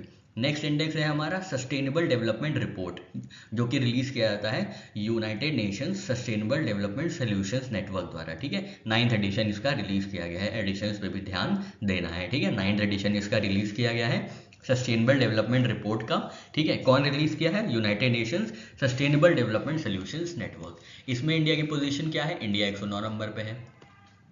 कहीं पे भी इंडिया ऐसा नहीं है कि सिंगल डिजिट में दिख रहा हो, हर जगह डबल डिजिट में। अच्छा, ये दो नीचे हैं जो सिंगल डिजिट में अच्छी, मतलब डबल डिजिट में है, ट्रिपल डिजिट में नहीं है, ठीक है। तो यहाँ पे जो फर्स्ट पोजीशन है वो फिनलैंड की है, सेकंड स्वीडन की है। किसमें? सस्टेनेबल डेवलपमेंट रिपोर्ट में, ठीक है। सस्टेनेबल डेवलपमेंट रिपोर्ट में इंडिया की रैंक है 109। नेक्स्ट है, रिपोर्ट का नाम है फॉस्टरिंग इफेक्टिव एनर्जी ट्रांजिशन 2024, ठीक है। इसको किसने रिलीज किया है? इसको वर्ल्ड इकोनॉमिक फोरम ने रिलीज किया है, याद रखिएगा, वर्ल्ड इकोनॉमिक फोरम ने रिलीज किया है फॉस्टर इफेक्टिव एनर्जी ट्रांजिशन, ठीक है। Foster effective energy transition. पहली रैंक है स्वीडन की, सेकंड रैंक है डेनमार्क की, इंडिया की रैंक है 63rd, ठीक है। याद रखिएगा, बहुत इंपॉर्टेंट है क्योंकि रिपोर्ट बहुत ज़्यादा इंपॉर्टेंट है, ठीक है। नेक्स्ट जो हमारी रिपोर्ट है वो है United Nations conference on trade and development की वर्ल्ड इन्वेस्टमेंट रिपोर्ट 2024 की। इसको तो आप स्टार मार्क कर लीजिए, कैसे भी कर लीजिए, ये तो बहुत ज़्यादा इंपॉर्टेंट रिपोर्ट है, ठीक है। इसके अनुसार ये बताएंगे कि किसी भी कंट्री में कितना इन्वेस्टमेंट हुआ है, मतलब कितना FDI आया है, कितना फॉरेन डायरेक्ट इन्वेस्टमेंट आया है, ठीक है। तो पहले रैंक पे ऑब्वियसली यूएस है, ठीक है, जहाँ पे 311 बिलियन डॉलर्स फ्लो हुए हैं, ठीक है। नेक्स्ट पे है चाइना, ठीक है। सेकंड पे है चाइना जहाँ पे 1 बिलियन डॉलर्स इनफ्लो हुए हैं, FDI इनफ्लोज। थर्ड नंबर पे इंडिया नहीं है, इंडिया 15th नंबर पे है, ठीक है। जनरली क्या होता है कि हम लोग देखते हैं कि IP जो नंबर ऑफ यूनिकॉर्न्स है उसमें इंडिया थर्ड नंबर पे है, ठीक है। कार्बन एमिशंस में इंडिया नंबर थर्ड पे है, ऐसे कर करके कई जगहों पे हम थर्ड हो जाते हैं, just after US and China. तो हमें यहाँ कंफ्यूज नहीं होना है, यहाँ पे हमारी रैंक है 15th with FDI inflows of 28 billion dollar, ठीक है। आपको ये फिगर भी याद रखनी है, लगभग 28 बिलियन डॉलर जो है इंडिया में FDI आया है 2023 में, ठीक है। और इसकी रैंकिंग क्या है? 15th, ठीक है। एक बार जल्दी से सारी रैंकिंग्स रिवाइज कर लेते हैं, इससे क्या होगा, एक बार समझ में आ जाएगी चीज़ें, ठीक है। Institute for economics and peace ने रिलीज किया है ग्लोबल पीस इंडेक्स 2024। इंडिया की रैंक 116th, पहले पे है आइसलैंड, सेकंड पे है आयरलैंड, ठीक है। 9th एडिशन निकाला गया है सस्टेनेबल डेवलपमेंट रिपोर्ट का, निकाला है United Nations sustainable development solutions network ने। पहले नंबर पे है फिनलैंड, सेकंड पे है स्वीडन, 109 पे है इंडिया, ठीक है। वर्ल्ड इकोनॉमिक फोरम ने रिपोर्ट रिलीज की है जिसका नाम है फॉस्टरिंग इफेक्टिव एनर्जी ट्रांजिशन 2024। पहले नंबर पे है स्वीडन, सेकंड पे है डेनमार्क और 63rd पे है इंडिया। नेक्स्ट रिपोर्ट में जो काफ़ी इंपॉर्टेंट है वो है वर्ल्ड इन्वेस्टमेंट रिपोर्ट 2024। तो इसमें फर्स्ट रैंक पे है USA, जहाँ पे 311 बिलियन डॉलर आए हैं FDI। सेकंड पे है चाइना जहाँ पे 163 बिलियन डॉलर्स आए हैं FDI इनफ्लो के मामले में। और 15th पे है इंडिया जहाँ पे सिर्फ 28 बिलियन डॉलर आया है FDI के माध्यम से, ठीक है। चलिए आगे बढ़ते हैं। नेक्स्ट रिपोर्ट जो हम पढ़ेंगे वो है वर्ल्ड बैंक की माइग्रेशन एंड डेवलपमेंट ब्रीफ, ठीक है। Migration and development brief 2024। इसके हिसाब से जो भी लोग, इंडिया के लोग विदेश गए हैं कमाने, वो विदेश से कितना पैसा भेज रहे हैं, ये इस रिपोर्ट ने जानने की कोशिश की है, मेजर करने की कोशिश की है, ठीक है। तो सबसे ज़्यादा पैसा जो आया है विदेशों से, मतलब इंडियंस ने ही रेमिट किया है वो पैसा, जिसको रेमिटेंसेस कहते हैं, ठीक है। तो इंडिया में सबसे ज़्यादा रेमिटेंसेस आए हैं, ठीक है। इंडिया में आए हैं 120 बिलियन डॉलर्स। सेकंड पे है मेक्सिको जिसमें 66 बिलियन डॉलर्स आए हैं, 66 बिलियन डॉलर्स। थर्ड पे है चाइना 50 बिलियन डॉलर्स। फोर्थ पे है फिलीपींस 39 बिलियन डॉलर्स। और फिफ्थ पे है पाकिस्तान, ठीक है। पाकिस्तान में 27 बिलियन डॉलर्स का इनफ्लो हुआ है, ठीक है। तो वर्ल्ड बैंक के अनुसार जो रेमिटेंसेज हुए हैं, लिख लीजिएगा आप यहाँ पे रेमिटेंसेज, वो सबसे ज़्यादा इंडिया में हुए हैं, ठीक है। इंडिया के लोग बाहर जाके खूब कमाते हैं और खूब पैसा भेजते हैं, ठीक है। इंडिया नंबर 1 पे है, सेकंड पे मेक्सिको है, थर्ड पे चाइना है, फोर्थ पे फिलीपींस है और फिफ्थ पे पाकिस्तान है, ठीक है। नेक्स्ट इंपॉर्टेंट इंडेक्स जो है हमारा वो है आर्टिफिशियल इंटेलिजेंस प्रिपेयर्डनेस इंडेक्स। बहुत ज़्यादा इंपॉर्टेंट है क्योंकि ये पहली बार रिलीज हुआ है, ठीक है। ये पहली बार रिलीज हुआ है AI प्रिपेयर्डनेस इंडेक्स, ठीक है। इसको किसने रिलीज किया है? तो इसको इंटरनेशनल मॉनेटरी फंड ने रिलीज किया है। ये तो आपको एकदम जुबानी याद हो जाना चाहिए, ठीक है, क्योंकि क्या होगा कि आपको लगेगा एआई प्रिपेयर्डनेस इंडेक्स कोई टेक्नोलॉजिकल बॉडी होगी या साइंटिफिक इंस्टीट्यूशन रिलीज करेगा, नहीं, इसको इंटरनेशनल मॉनेटरी फंड ने रिलीज किया है, ठीक है। और इसमें इस इंडेक्स के मुताबिक जो पहले रैंक पे है वो है सिंगापुर, सेकंड पे है डेनमार्क, इंडिया है 72nd रैंक, ठीक है। इंडिया जो है 72nd रैंक पे है, याद रखिएगा, ये जरूर ही पूछा जाना है। 72nd रैंक पे है India in AI preparedness index, ठीक है। की इवैल्यूएशन एरियाज देख लेते हैं कि किन किन एरियाज में इवैल्यूएट किया जाता है। तो डिजिटल इंफ्रास्ट्रक्चर के मामले में, human capital and labour market policies के बारे में, इनोवेशन एंड इकोनॉमिक इंटीग्रेशन के बारे में, रेगुलेशन एंड एथिक्स के बारे में, ठीक है। उसके बाद कंट्री को क्लासीफाई कर दिया जाता है एडवांस इकोनॉमी में, इमर्जिंग मार्केट इकोनॉमी में और लो इनकम कंट्री में, ठीक है। तो आपको इवैल्यूएशन एरियाज हल्का सा देख लीजिएगा क्या क्या होते हैं: digital infrastructure, human capital, innovation and economic integration और रेगुलेशन एंड एथिक्स, ठीक है। फिर से एक बार हम लोग अपने दोनों इंडेक्सेस को देख लेते हैं। तो सबसे इंपॉर्टेंट इंडेक्स जो है वो है AI preparedness index, AI preparedness index, ठीक है। एआई प्रिपेयर्डनेस इंडेक्स इसको कौन प्रोवाइड कर रहा है, इसको कौन रिलीज कर रहा है? International monetary fund. पहले रैंक पे कौन है? सिंगापुर, सेकंड पे है डेनमार्क, थर्ड पे 72nd पे है इंडिया, ठीक है। थर्ड पे है यूएसए, इंडिया की जो रैंक है वो 72 है और उसका स्कोर है, रेटिंग है 0.49। इवैल्यूएशन एरियाज क्या क्या है एआई प्रिपेयर्डनेस इंडेक्स के? तो digital infrastructure, human capital and labour market policies, innovation and economic integration, regulation and ethics, ठीक है। उसके बाद वर्ल्ड बैंक की हमने माइग्रेशन एंड डेवलपमेंट रिपोर्ट पढ़ी, जिसमें सबसे ज़्यादा रेमिटेंसेज आए हैं इंडिया में $120 बिलियन, मेक्सिको में आए हैं $66 बिलियन, चाइना में आए हैं $50 बिलियन, फिलीपींस में आए $39 बिलियन और पाकिस्तान में आए हैं $27 बिलियन, ठीक है। चलिए आगे बढ़ते हैं। नेक्स्ट है मर्सर का cost of living city ranking index, कि एक शहर में रहने में कितना खर्चा होता है, ये रैंकिंग बताती है Mercer. Latest cost of living city ranking, ठीक है, cost of living in city ranking. तो पहले नंबर पे है हांगकांग, मतलब सबसे ज़्यादा खर्चा हांगकांग में रहने में होगा। सेकंड पे है सिंगापुर। इंडिया में जो है, इंडिया के कॉन्टेक्स्ट में देखें तो 136 नंबर पे है मुंबई, 165 नंबर पे है दिल्ली, ठीक है। तो 136 पे है मुंबई, 165 पे है दिल्ली। उसके बाद जो हमारा सर्वे है या इंडेक्स है वो है expat insider 2024 survey for personal finance index, ठीक है। तो पर्सनल फाइनेंस इंडेक्स में इंडिया की जो रैंक है वो है 6th, फर्स्ट रैंक पे है वियतनाम, ठीक है।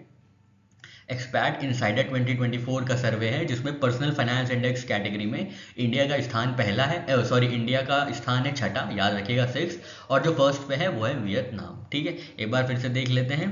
Mercer cost of living in city ranking में सबसे पहले पे कौन है? सबसे महंगी सिटी रहने के लिए है हांगकांग, सेकंड पे है सिंगापुर। इंडिया में क्या हाल है? तो इंडिया में सबसे महंगी सिटी है मुंबई, 136 रैंक पे है, जिसकी ग्लोबल रैंक 136 है। उसके बाद है दिल्ली जो कि 165 रैंक पे है, ठीक है। एक्सपैट इनसाइडर सर्वे के मुताबिक फर्स्ट रैंक पे पर्सनल फाइनेंस इंडेक्स में है वियतनाम, 6th रैंक पे है इंडिया, ठीक है। ये बहुत ही इंपॉर्टेंट रिपोर्ट है, एसडीजी इंडिया इंडेक्स रिपोर्ट, जो कि रिलीज करती है नीति आयोग, ठीक है। याद रखिएगा कौन रिलीज करता है? SDG India sustainable development goals index, तो नीति आयोग रिलीज करता है, ठीक है। कितने इंडिकेटर्स पे मेजर किया जाता है? तो 113 इंडिकेटर्स पे मेजर किया जाता है, ठीक है। कितने सस्टेनेबल डेवलपमेंट गोल्स पे असेस किया जाता है? तो 16 गोल्स पे, ठीक है। टोटल है 17 गोल्स, मेजर किया जाता है 16 गोल्स पे, ठीक है। क्राइटेरिया क्या क्या है याद रखिएगा, कई कई बार यही पूछ लेता है कि फ्रंट रनर की रैंक की रेंज क्या है, परफॉर्मर की रेंज क्या है, तो याद रखना है। तो जो एस्पिरेंट है उनकी रेंज है 0 से 49, किसी भी स्टेट की 0 से 49 के बीच में स्कोर आता है तो वो एस्पिरेंट कहलाता है, ठीक है। इसी तरीके से परफॉर्मर कौन होगा? जो 50 से 64 के बीच में जिसकी स्कोर होगी, 50 से 64 के बीच में स्कोर होगा। नेक्स्ट है फ्रंट रनर, फ्रंट रनर कौन होगा? जो 65 से 99 के बीच में स्कोर करेगा, ठीक है। और अचीवर है लास्ट में 100, जो कि 100 में 100 लाएगा वो अचीवर होगा, ठीक है। सिग्निफिकेंस क्या है इसका? अचीव इन टारगेट्स को, जो भी एसडीजी का टारगेट है उनको 2030 तक अचीव करना है, ठीक है। तो कौन सा गोल एक्सक्लूड किया गया, ये बहुत इंपॉर्टेंट हो सकता है आपसे यही पूछ ले कि कौन सा गोल एक्सक्लूड किया गया है एसडीजी इंडेक्स में, ठीक है। तो गोल 14 इंक्लूड नहीं किया गया है क्योंकि हमारे यहाँ जो कोस्टल स्टेट्स हैं वो 9th है, ठीक है। सिर्फ 9 स्टेट्स हैं जो कि कोस्टल स्टेट्स हैं, इसलिए ज़्यादा रेलिवेंट नहीं हो जाता है, ठीक है। आप हमको कॉमेंट सेक्शन में बताइए एसडीजी 14 क्या कहता है, ठीक है। एसडीजी 14 क्या मेजर करने की बात करता है, ठीक है। इंडिया का ओवरऑल परफॉर्मेंस देखते हैं तो बिलो 50 ऑन 15 गोल्स एक्सेप्ट गोल 5, ठीक है। तो बहुत ही खराब स्थिति है, ठीक है। हर मतलब 15 गोल्स में लगभग 50 के कम नंबर आए हैं, मतलब एस्पिरेंट ही हैं, ठीक है, एक्सेप्ट गोल 5, ठीक है। कोलैबोरेटिंग एंटिटीज कौन कौन सी हैं, किनके साथ कोलैबोरेट करके ये काम हो रहा है, एसडीजी इंडिया इंडेक्स रिलीज किया जा रहा है? तो ministry of statistics and programme implementation और यूनाइटेड नेशंस का ग्लोबल ग्रीन ग्रोथ इंस्टीट्यूट, ठीक है, ग्लोबल ग्रीन ग्रोथ इंस्टीट्यूट और ministry of statistics and programme implementation के साथ नीति आयोग का एसडीजी इंडेक्स प्रिपेयर किया गया है, ठीक है। अब यहाँ पे ओवरऑल रैंकिंग देख लेते हैं। तो ओवरऑल रैंकिंग में पहले नंबर पे हैं केरला और उत्तराखंड। कितने स्कोर पे? 79 स्कोर पे। 79 मतलब ये क्या हो गए, ये फ्रंट रनर हो गए, ठीक है, ये फ्रंट रनर हो गए। सेकंड पे है तमिलनाडु विद स्कोर ऑफ 78, तो ये भी फ्रंट रनर हो गई, ठीक है। थर्ड नंबर पे है गोवा और Himachal Pradesh with score of 77, ठीक है। तो याद रखिएगा, सबसे पहले है केरला और Uttarakhand with score of 79 bagging the first position. उसके बाद second position, in second position we have Tamil Nadu with a score of 78। Third position पे है Goa Himachal Pradesh with a score of 77, ठीक है। चलिए आगे बढ़ते हैं। अब यहाँ पे गोल वाइज आपके सामने पूरी स्टेट और यूनियन टेरिटरीज की टेबुलर फॉर्मेट में दे दी गई है, ठीक है, ताकि इससे क्या होगा, आप जल्दी से एक बार रिवाइज कर पाएंगे इसको, ठीक है। तो सबसे पहले गोल 1 है, अब इसी बहाने हमारा एलजीजी गोल भी रिवाइज हो जाएगा। गोल 1 है नो पावर्टी, ठीक है, ये गोल 1 क्या कहता है, नो पावर्टी। तो इसमें टॉप स्टेट पे है तमिलनाडु, टॉप यूनियन टेरिटरी है Dadar and Nagar Haveli and Daman and Diu. Second गोल जो हमारा है वो है जीरो हंगर, ये इसमें कौन टॉप पे है, केरला टॉप पे है। यूनियन टेरिटरी कौन टॉप पे है, तो पुडुचेरी टॉप पे है। गोल थर्ड है हमारा गुड हेल्थ एंड वेलबींग, इसमें गुजरात टॉप पे है, दिल्ली टॉप पे है, दिल्ली मतलब यूटी, ठीक है। गोल 4 है हमारा क्वालिटी एजुकेशन, जिसमें केरला ने टॉप किया है और दिल्ली जो कि यूटी है उसने टॉप किया है। गोल 5 है हमारा जेंडर इक्वालिटी, जहाँ पे नागालैंड जो है टॉप स्टेट बन के उभरा है और यूनियन टेरिटरी में लक्षद्वीप सबसे सर्वश्रेष्ठ रहा है, ठीक है। गोल 6 है clean energy, clean water and sanitation, तो इसमें नंबर 1 पे है गोवा।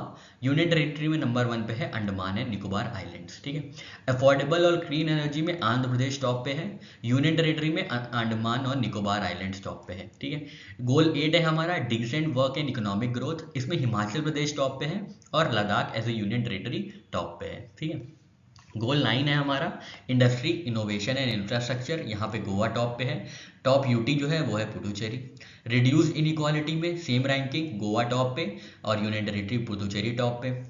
गोल 11 है हमारा सस्टेनेबल सिटीज़ एंड कम्युनिटीज़, तो उसमें नंबर 1 पे है महाराष्ट्र और नंबर 1 यूनियन टेरिटरी जो है वो है चंडीगढ़, ठीक है। गोल 12 है हमारा रिस्पॉन्सिबल कंजम्पशन एंड प्रोडक्शन, जहाँ पे त्रिपुरा नंबर 1 पे है और जम्मू कश्मीर जो कि हमारी यूनियन टेरिटरी है वो नंबर 1 पे है।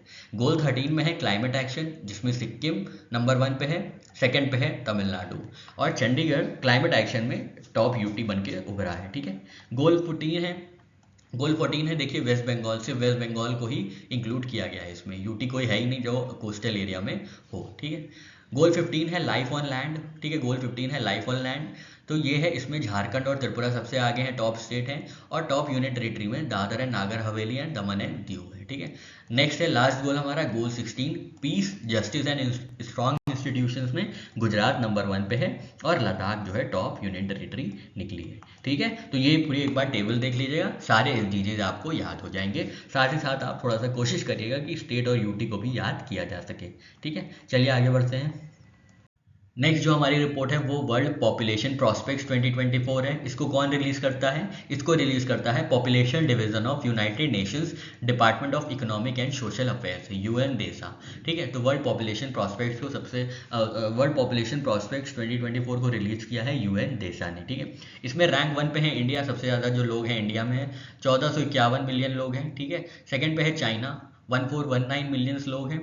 थर्ड पे है यूएसए, फोर्थ पे है इंडोनेशिया और फिफ्थ पे है पाकिस्तान, ठीक है। तो जनरली क्या होता है, टॉप 2 आप याद रख लेते हैं, इन तीनों को भूल जाते हैं, ठीक है। तो याद रखिएगा कि थर्ड नंबर पे है यूएस, फोर्थ पे है इंडोनेशिया और फिफ्थ पे है पाकिस्तान, ठीक है, पॉपुलेशन के मामले में, ठीक है। चलिए आगे बढ़ते हैं। नेक्स्ट एक रिपोर्ट आई थी जिसमें टॉप 10 लार्जेस्ट कोल माइंस के बारे में कहा गया था, तो इसमें इंडिया की 2 टॉप कोल माइंस हैं जो टॉप 10 में आई हैं, ठीक है। तो हमको वो देख लेते हैं कि वो कौन सी 2 कोल माइंस हैं जो टॉप 10 में लार्जेस्ट कोल माइंस में अपना नाम दर्ज करा चुकी हैं, ठीक है। और इसी बहाने टॉप 10 भी देख लेंगे कौन कौन सी कहाँ कहाँ पे है, ठीक है। तो सबसे पहले ब्लैक थंडर माइन, ये यूएस में है, इनका प्रोडक्शन हुआ था 62 मिलियन टन कोल का, ठीक है। तो इन्होंने 62 मिलियन टन कोल प्रोड्यूस किया था। नेक्स्ट जो है वो इंडिया की है गेवरा माइन। गेवरा माइन कहाँ पे है? छत्तीसगढ़ में। बहुत इंपॉर्टेंट है, याद रखिएगा, ठीक है। यहाँ सबसे ज़्यादा, सेकंड नंबर पे सबसे ज़्यादा कोल प्रोड्यूस किया गया है, 59 मिलियन टन का, ठीक है। 59 मिलियन टन का जो है कोल प्रोड्यूस किया गया है। उसके बाद है नॉर्थ एंटेलोप रॉशेल माइन, ये भी यूएस में है। इसके बाद है फोर्थ नंबर पे फिर है इंडिया की कुसमुंडा माइंस, ठीक है। कुसमुंडा माइंस जो है ये भी छत्तीसगढ़ में है, ठीक है, इंडिया में, ठीक है। और ये कितना प्रोडक्शन की है? तो ये 50 मिलियन टन प्रोडक्शन की है, ठीक है। देख रहे हैं आप, चाइना कहीं है ही नहीं टॉप 4 में। टॉप 2 में इंडिया, और मतलब टॉप 4 में 2 इंडिया की, 2 यूएस की, फिफ्थ पे है चाइना, फिर है इंडोनेशिया, पोलैंड, फिर इंडोनेशिया की कुछ माइंस। आप एक बार पढ़ लीजिएगा। यहाँ पे आपको ये चीज़ याद रखनी है जो कि इंपॉर्टेंट है, 2 माइंस और उनके प्रोडक्शन, ठीक है। 2 माइंस कौन कौन सी हैं? तो सबसे पहले गेवरा माइन है, ठीक है, छत्तीसगढ़ में है, जिसने 59 मिलियन टन का प्रोडक्शन किया है कोल का। कुसमुंडा माइंस है, ये भी छत्तीसगढ़ में है, और इसने 50 मिलियन टन का प्रोडक्शन किया है, ठीक है। तो आपको ये दोनों तो बहुत ज़्यादा इंपॉर्टेंट है और याद रखने पड़ेंगे इनका प्रोडक्शन भी, ठीक है। पहले नंबर पे है ब्लैक थंडर माइन, जो कि यूएस की है, और 62 मिलियन टन प्रोडक्शन हुआ है, ज़्यादा दूर नहीं है गेवरा माइन से, ठीक है। चलिए आगे बढ़ते हैं। नेक्स्ट रिपोर्ट है सीप्री की रिपोर्ट। सीप्री क्या है? तो सीप्री एक ऐसा इंस्टीट्यूशन है जो ग्लोबल लेवल पे आर्म्स में स्पेंडिंग, आर्म्स में बढ़त, आर्म्स रेस कितनी हो रही है, कितना कौन बेच रहा है आर्म्स, कितना कौन खरीद रहा है आर्म्स, असलहा, ये सब मेजर करती है सीप्री, ठीक है। सीप्री क्या है? तो सीप्री है Stockholm international peace research institute, ठीक है। तो ये क्या करता है? ये जो असलहे हैं, जो भी गोला बारूद है, उनकी खरीद और बिक्री को मेजर करते हैं। साथ ही साथ न्यूक्लियर आर्मामेंट्स के बारे में भी पूरी खबर रखते हैं, पूरा डेटा रखते हैं, ठीक है। तो इन्होंने न्यूक्लियर आर्सेनल्स पे डेटा निकाला है, ठीक है। सबसे ज़्यादा न्यूक्लियर वॉरहेड्स किसके पास है, न्यूक्लियर आर्म्स किसके पास है, ये पूरा इन्वेंट्री पूरी टोटल निकाली है, ठीक है। तो टोटल इन्वेंट्री कंपेयर की गई है 23 और 24 में, ठीक है। तो सबसे ऊपर है रशिया, जिसके पास लगभग 6000, मतलब 5889 वॉरहेड्स होंगे, ठीक है, न्यूक्लियर वॉरहेड्स। उसके बाद है यूएस, जिसके पास लगभग 5200 न्यूक्लियर वॉरहेड्स हैं। थर्ड पे है चाइना, फोर्थ पे है फ्रांस, फिफ्थ पे है यूनाइटेड किंगडम, और सिक्स पे है इंडिया, ठीक है। इंडिया देखिए लीड कर रही है, इंडिया पाकिस्तान से आगे है, ठीक है। इंडिया ने 23 में 164 थे इंडिया के पास, और वो पाकिस्तान से पीछे थी। लेकिन अब क्या है, पाकिस्तान से आगे हो गए हैं न्यूक्लियर आर्सेनल्स में, ठीक है। न्यूक्लियर वॉरहेड्स में, न्यूक्लियर आर्म्स जो हैं वो इंडिया के पास ज़्यादा हैं पाकिस्तान से। तो याद रखिएगा, इंडिया जो है ये 6 नंबर पे है, ठीक है। इंडिया 6 नंबर पे है न्यूक्लियर आर्सेनल्स में, ठीक है। पहले पे है रशिया, सेकेंड पे है यूएस, थर्ड पे है चाइना, फोर्थ पे है फ्रांस, फिफ्थ पे है यूके, और सिक्स्थ पे है इंडिया, सेवन्थ पे है पाकिस्तान, ठीक है। 172 हमारे पास है, पाकिस्तान के पास 170 है, ठीक है।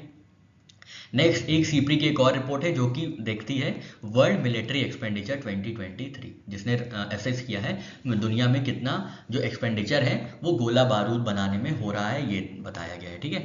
तो पहले नंबर पर जो सबसे ज़्यादा खर्च करता है गोला बारूद में वो है यूएसए, जो कि लगभग दुनिया का 37% खर्च करता है, ठीक है। दुनिया का 37% जो है, मान लीजिए दुनिया जो है, पूरी दुनिया 100 रुपये खर्च कर रही है गोला बारूद बनाने में, तो पूरा 37 रुपये जो है वो यूएस ही खर्च कर देता है अपने देश में मिलिट्री स्पेंडिंग्स में, ठीक है। सेकेंड पे है चाइना, जो कुल एक्सपेंडिचर का 12% जो है वो एक्सपेंड करता है, ठीक है। थर्ड पे है रशिया, फोर्थ पे है इंडिया, याद रखिएगा फोर्थ पे है इंडिया, ठीक है। तो वर्ल्ड मिलिट्री एक्सपेंडिचर में इंडिया की रैंकिंग है फोर्थ, ठीक है। और ये कितना एक्सपेंड करता है वर्ल्ड मिलिट्री स्पेंडिंग कितनी है ग्लोबल लेवल पे इंडिया की? तो 3.4%, ठीक है, 3.4%। फिफ्थ पे देख लीजिएगा सऊदी अरेबिया है। ये जो रैंक है ये 2023 में सेम थी, 2022 में भी सेम थी, ठीक है। 2023 में भी सेम है, 2022 में भी सेम है, ठीक है। फोर्थ नंबर पे है इंडिया, कितना ग्लोबल लेवल पे स्पेंडिंग करता है मिलिट्री स्पेंडिंग? 3.4%। पहले नंबर पे कौन है? 37% के साथ पहले नंबर पे है यूएसए, ठीक है। आप एक बार एब्सोल्यूट फिगर्स भी देख लीजिएगा। नेक्स्ट हमारी जो रैंकिंग है वो है Times higher education young university rankings 2024, ठीक है। तो टाइम्स हायर एजुकेशन ने यंग यूनिवर्सिटी रैंकिंग्स निकाली है, जिसमें पहले नंबर पे है नानयांग टेक्निकल यूनिवर्सिटी सिंगापुर की, ठीक है, नानयांग टेक्नोलॉजिकल यूनिवर्सिटी सिंगापुर की। सेकेंड पे है Paris sciences et lettres PSL research university Paris, ठीक है। तो सेकेंड नंबर पे है फ्रांस की university Paris science et lettres. जो 81st रैंक पे है वो है इंडिया की महात्मा गांधी यूनिवर्सिटी केरला की, ठीक है। और 96 नंबर पे है अन्ना यूनिवर्सिटी चेन्नई तमिलनाडु की, ठीक है। तो आपसे पूछा जाएगा टाइम्स हायर एजुकेशन में यंग यूनिवर्सिटी रैंकिंग में इंडिया की कौन सी बेस्ट रैंकिंग इंडिया की कौन सी बेस्ट यूनिवर्सिटी रही है, तो आपको याद रखना है महात्मा गांधी यूनिवर्सिटी है। ठीक है, आप IIT या IIM या IISc को ना मार्क कर दीजिएगा। ठीक है, कौन सी यूनिवर्सिटी है, तो महात्मा गांधी यूनिवर्सिटी है जो कि टॉप पे रही है। टॉप पे मतलब टॉप फर्स्ट पे नहीं, मतलब इंडिया में जो रैंकिंग है उस पर टॉप पे रही है। ग्लोबली तो इनकी रैंक है 81 और अन्ना यूनिवर्सिटी की रैंकिंग है 96। ठीक है, पहले रैंक पे कौन है, नानयांग टेक्नोलॉजिकल यूनिवर्सिटी सिंगापुर। ठीक है, नेक्स्ट है वर्ल्ड प्रेस फ्रीडम इंडेक्स। ठीक है, वर्ल्ड प्रेस फ्रीडम इंडेक्स में जो रिलीज करता है वो कौन इंस्टीट्यूशन है, reporters without borders, reporters sans frontieres in French. ठीक है, तो ये 22nd एडिशन आया था वर्ल्ड प्रेस फ्रीडम इंडेक्स का। पहले नंबर पे है नॉर्वे, सेकंड पे है डेनमार्क और बेहद ही निराशाजनक स्थिति में है 159 नंबर पे है इंडिया। ठीक है, बहुत ज़्यादा निराशाजनक स्थिति है ये, और ये डेमोक्रेसी है। ठीक है, तो वर्ल्ड प्रेस फ्रीडम इंडेक्स में इंडिया ने बहुत खराब प्रदर्शन किया है और 159 नंबर पे है। ठीक है, नेक्स्ट है 2024 वर्ल्ड वेल्दिएस्ट सिटीज रिपोर्ट। ठीक है, सबसे वेल्दिएस्ट, सबसे रिच सिटीज कौन से हैं, इनकी एक रिपोर्ट आई है जो कि मेजर किया है हेनले एंड पार्टनर्स ने। ठीक है, तो सबसे महंगी सिटी जो है, सबसे रिच सिटी जो है, वेल्दिएस्ट सिटी जहाँ पे सब बहुत अमीर लोग रहते हैं, वो है फर्स्ट नंबर पे न्यूयॉर्क, सेकंड पे है बे एरिया जो कि USA में ही है, सिटी है ना, सिटीज़ की बात हो रही है, बे एरिया भी सिटी है। थर्ड नंबर पे है टोक्यो जापान। ठीक है, एक बार हल्का सा याद रखिएगा, न्यूयॉर्क, बे एरिया और टोक्यो। ठीक है, एक बार फिर से देख लेते हैं, सारी रिवाइज कर लेते हैं। तो यंग यूनिवर्सिटी रैंकिंग में पहले नंबर पे है Nanyang technological university Singapore, second पे है पेरिस की यूनिवर्सिटी, और जो इंडिया की रैंक, इंडिया की यूनिवर्सिटी इंक्लूड की गई है वो 81 नंबर पे है महात्मा गांधी यूनिवर्सिटी जो केरला में है, और 96 नंबर पे है अन्ना यूनिवर्सिटी जो चाइना में है, सॉरी चेन्नई में, सॉरी अन्ना यूनिवर्सिटी चेन्नई में। ठीक है, world press freedom index release किया गया था 22nd edition, reporters without borders ने रिलीज किया था, जिसमें इंडिया की रैंक है 159, इंडिया की रैंक है 159, फर्स्ट नंबर पे है नॉर्वे। ठीक है, फर्स्ट नंबर पे है Norway. 2024 world wealthiest cities report निकाली गई थी जो कि हेनले और पार्टनर्स ने निकाली थी। पहले नंबर पे है न्यूयॉर्क, सेकंड पे है बे एरिया, थर्ड नंबर पे है टोक्यो। कुछ और रैंकिंग्स है यहाँ पे देखते हैं हम लोग। तो वर्ल्ड इकोनॉमिक फोरम ने निकाला है second edition of travel and tourism development index. ठीक है, सेकंड एडिशन है किसका, travel and tourism development index का। ठीक है, इसमें जो फर्स्ट रैंक हासिल हुई है वो USA को हासिल हुई है, सेकंड रैंक स्पेन को, और इंडिया की जो रैंक है वो 39 है। ठीक है, विद स्कोर ऑफ 4.25। स्कोर नहीं याद रखना है आपको, सिर्फ रैंकिंग याद रखनी है। ठीक है, तो याद रखिएगा travel and tourism development index में, जो कि वर्ल्ड इकोनॉमिक फोरम द्वारा रिलीज होता है, उसमें फर्स्ट रैंक है US की, सेकेंड रैंक है स्पेन की, और थर्ड रैंक 39th रैंक है, 39th रैंक है इंडिया की। ठीक है, इंडिया की क्या रैंक है, 39th। नेक्स्ट है Forbes world highest paid athletes 2024। तो हाईएस्ट पेड एथलीट्स की एक रिपोर्ट आई है फोर्ब्स के द्वारा, तो उन्होंने बताया है कि क्रिस्टियानो रोनाल्डो जो है पोर्चुगल के, जो सॉकर खेलते हैं, फुटबॉल खेलते हैं, वो सबसे हाईएस्ट पेड एथलीट हैं 2024 के। सेकंड पे है जॉन राम। ठीक है, जॉन राम, ठीक है, जॉन राम जो है स्पेन के हैं और ये गोल्फ खेलते हैं। ठीक है, थर्ड नंबर पे है लायनल मेसी अर्जेंटीना के, ये भी फुटबॉल खेलते हैं, सॉकर खेलते हैं। ठीक है, तो हाईएस्ट पेड एथलीट्स में पहले नंबर पे है क्रिस्टियानो रोनाल्डो जो कि पोर्चुगल से आते हैं और फुटबॉल के प्लेयर हैं, सेकंड पे हैं जॉन राम जो कि स्पेन के हैं और गोल्फ खेलते हैं, थर्ड नंबर पे है लायनल मेसी साहब अर्जेंटीना के जो सॉकर खेलते हैं। ठीक है, नेक्स्ट जो रैंकिंग है हमारी वो है ऑक्सफोर्ड इकोनॉमिक्स ग्लोबल सिटीज 2024। ठीक है, Oxford economics global cities index 2024, जिसमें फर्स्ट रैंक है न्यूयॉर्क की, सेकेंड है लंदन की, 350 रैंक है दिल्ली की। ठीक है, 350th रैंक है दिल्ली की, और 411th रैंक है बेंगलुरु की। ठीक है, तो ये सब ग्लोबल सिटीज़ जो एकदम बेहतरीन सिटीज़ होती हैं उनका ये इंडेक्स निकाला था, जिसमें 350 स्थान पे, 350वें स्थान पे है दिल्ली। ठीक है, नेक्स्ट है वॉल स्ट्रीट जर्नल है, उन्होंने क्या निकाला था, list of highest paid chief executive officer, CEO की लिस्ट। ठीक है,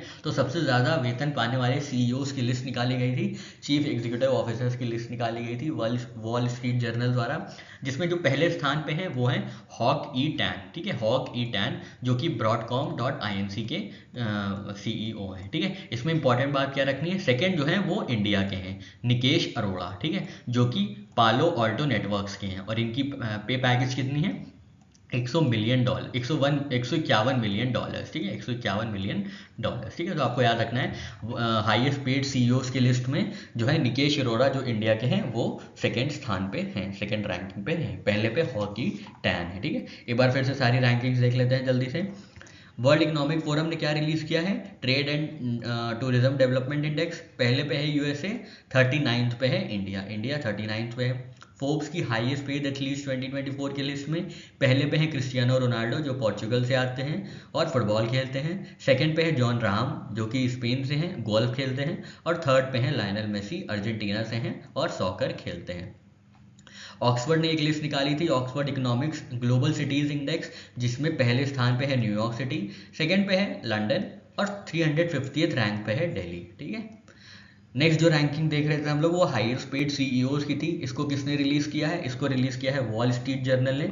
इसमें जो सेकंड रैंकिंग है वो इंडियन है, निकेश अरोड़ा। ठीक है, निकेश अरोड़ा जो कंपनी ज्वाइन की है पालो आल्टो नेटवर्क, उनमें इनका पे पैकेज बहुत हाई है, सेकंड नंबर पे हाईएस्ट पेड सीईओ बने हैं ये। नेक्स्ट जो रैंकिंग देखेंगे वो हम लोग देखेंगे QS world university ranking by subject. ठीक है, तो सब्जेक्ट के बेसिस पे क्या यूनिवर्सिटीज़ की रैंकिंग रही है ग्लोबली, ये हम देखेंगे। पहले नंबर पे आर्ट्स एंड ह्यूमैनिटीज़ में है हार्वर्ड यूनिवर्सिटी यूनाइटेड स्टेट्स में। इंजीनियरिंग एंड टेक्नोलॉजी के सब्जेक्ट में सबसे ऊपर है Massachusetts Institute of technology US.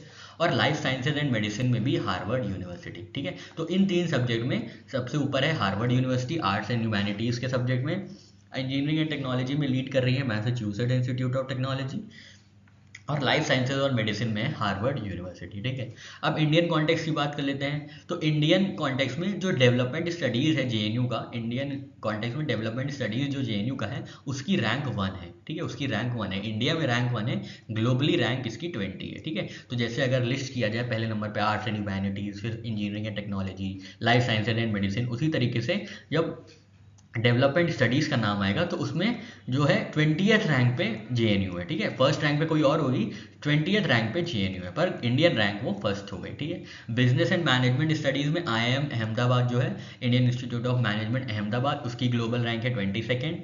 Engineering mineral and mining में IIT Bombay Maharashtra 25th rank पे है। और इंजीनियरिंग एंड पेट्रोलियम में आईआईटी मद्रास जो कि तमिलनाडु में है, उसकी रैंक है 29th। ठीक है, एक बार फिर से देख लेते हैं। तो top rank universities in broad subjects, arts and humanities में कौन है? Harvard University. Engineering and technology में Massachusetts Institute of Technology. Life sciences and medicine में भी हार्वर्ड यूनिवर्सिटी। ठीक है, जेएनयू के सब्जेक्ट में टॉप पे है ग्लोबल स्टडीज़ में, पर इनकी ग्लोबल रैंकिंग क्या है? 20th है। ठीक है, बिजनेस एंड मैनेजमेंट स्टडीज़ में आईआईएम की रैंक है 22। ठीक है, इंजीनियरिंग मिनरल एंड माइनिंग में आईआईटी बॉम्बे का स्थान बहुत अच्छा है, 25वां स्थान है, 25th। ठीक है, इंजीनियरिंग पेट्रोलियम में आईआईटी मद्रास तमिलनाडु ने टॉप किया है इंडियन रैंक में, ग्लोबली इनकी रैंक है 29th। ठीक है, नेक्स्ट रिपोर्ट है बिजनेस एनवायरनमेंट रैंकिंग्स। ठीक है, बिजनेस एनवायरनमेंट रैंकिंग्स किसने रिलीज की है? इकोनॉमिस्ट इंटेलिजेंस यूनिट ने रिलीज की है। इकोनॉमिस्ट इंटेलिजेंस यूनिट ने रिलीज की है बिजनेस एनवायरनमेंट रैंकिंग्स। ठीक है, पहले रैंक पे है सिंगापुर, 51st रैंक पे है इंडिया। ठीक है, पहले नंबर पे है सिंगापुर और 51st रैंक पे है इंडिया। ठीक है, 51st पे है इंडिया। ठीक है, नेक्स्ट जो रैंकिंग देखेंगे हम लोग वो ग्लोबल यूनिकॉर्न इंडेक्स देखेंगे। ठीक है, जो कि पब्लिश की गई है हुरून इंस्टीट्यूट द्वारा। ठीक है, ग्लोबल यूनिकॉर्न इंडेक्स 2024 जिसको पब्लिश किया गया है हुरून इंस्टीट्यूट द्वारा। ठीक है, इसमें पहले नंबर पे है यूएसए, सबसे ज़्यादा जो यूनिकॉर्न्स है वो है यूएसए में। सेकंड पे है चाइना और थर्ड पे है इंडिया। ठीक है, तो याद रखिएगा कि ग्लोबल यूनिकॉर्न इंडेक्स में जो कि हुरून इंस्टीट्यूट रिलीज करती है उसमें सबसे ज़्यादा यूनिकॉर्न्स कहाँ पे हैं? तो यूएसए में लगभग 700 यूनिकॉर्न्स हैं, चाइना में लगभग 350 यूनिकॉर्न्स हैं और इंडिया में लगभग 67 यूनिकॉर्न्स हैं। ठीक है, नेक्स्ट जो रैंकिंग है हमारी वो है एयरपोर्ट्स काउंसिल इंटरनेशनल की टॉप 10 बिजिएस्ट एयरपोर्ट। ठीक है, टॉप 10 बिजिएस्ट एयरपोर्ट्स। तो इसमें जो बिजिएस्ट एयरपोर्ट्स में जो पहले स्थान पे है वो एटलांटा यूएसए का है। ठीक है, एटलांटा यूएसए का है। इसकी रैंकिंग सेम रही है 2019 से, 19 में, 22 में, 23 में इनकी रैंकिंग हमेशा ही स्टैटिक रही है, फर्स्ट रही है। ठीक है, सेकंड नंबर पे आता है दुबई का एयरपोर्ट जो कि सेकंड नंबर पे है। ठीक है, और न्यू दिल्ली का जो आईजीआई है, IGI international airport, Indira Gandhi international airport, वो 10th नंबर पे आ गया है। ठीक है, वो उसकी रैंक थी 2022 में 9th। ठीक है, तो मतलब जो है वो अब कम बिजी हो गया है, पहले मतलब 22 में बहुत बिजी था, 9th रैंकिंग पे था, और 10th रैंकिंग पे क्या हो गया है, अब खिसक गया है 2023 में। ठीक है, तो याद रखिएगा टॉप 10 बिजिएस्ट एयरपोर्ट्स में जो 10th स्थान पे है वो इंडिया का एयरपोर्ट है, आईजीआई एयरपोर्ट न्यू दिल्ली का।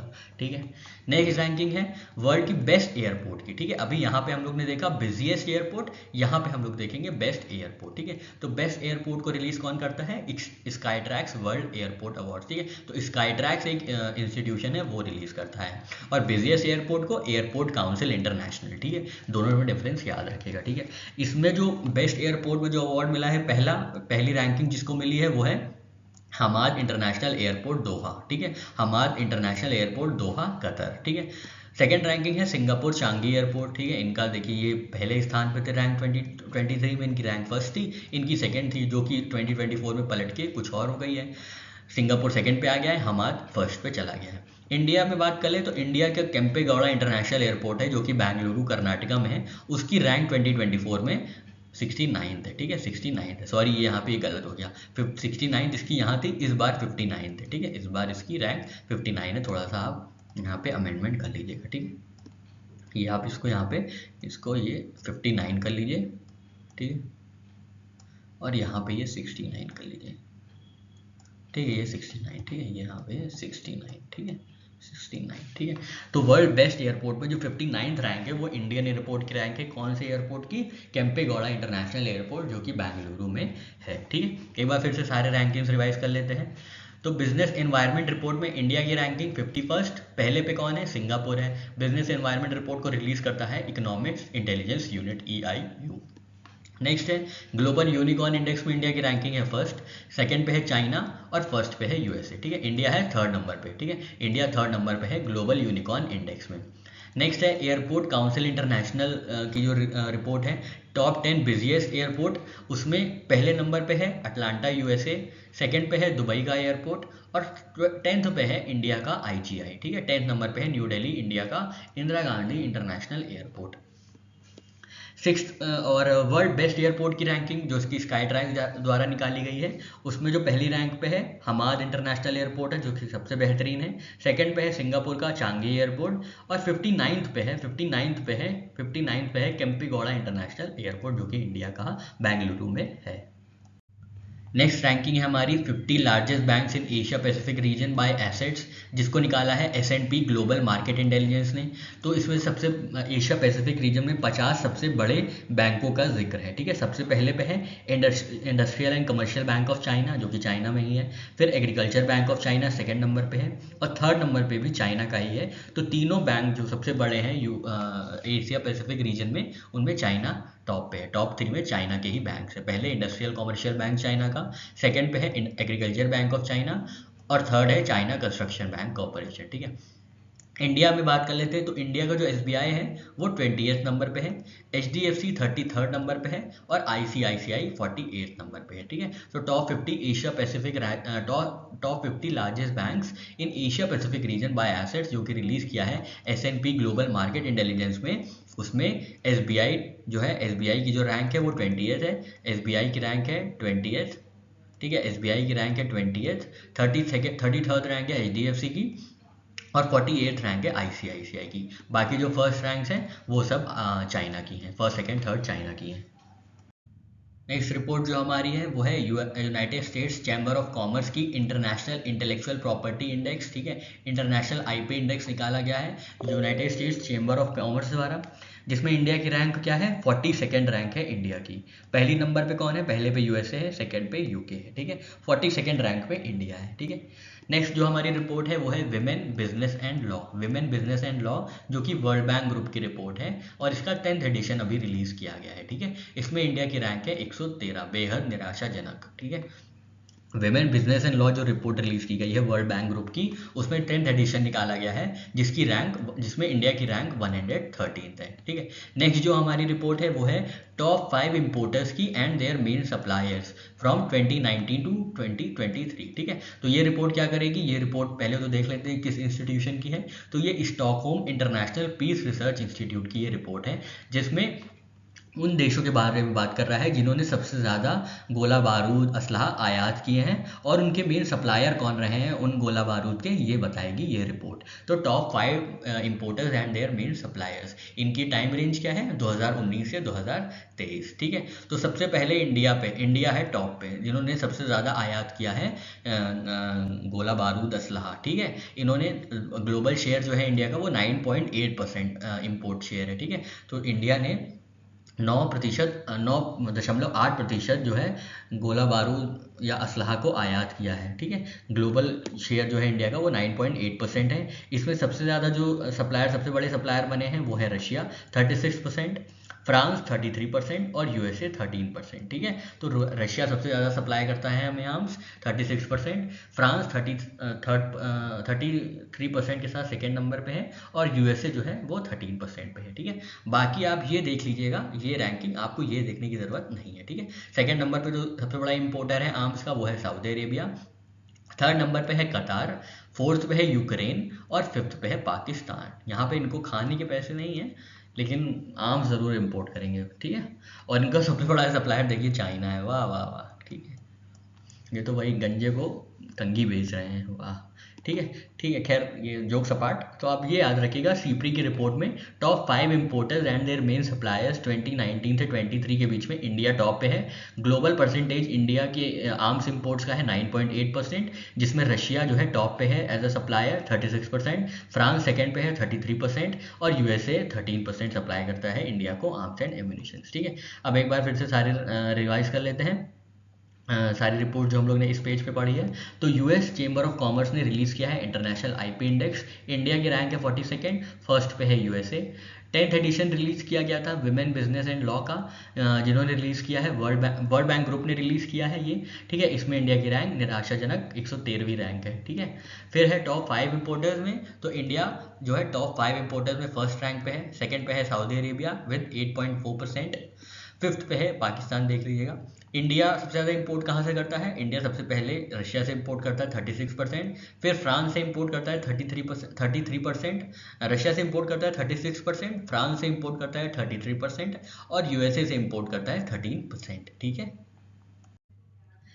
नेक्स्ट हमारी रिपोर्ट है अ वर्ल्ड ऑफ डेट के नाम से।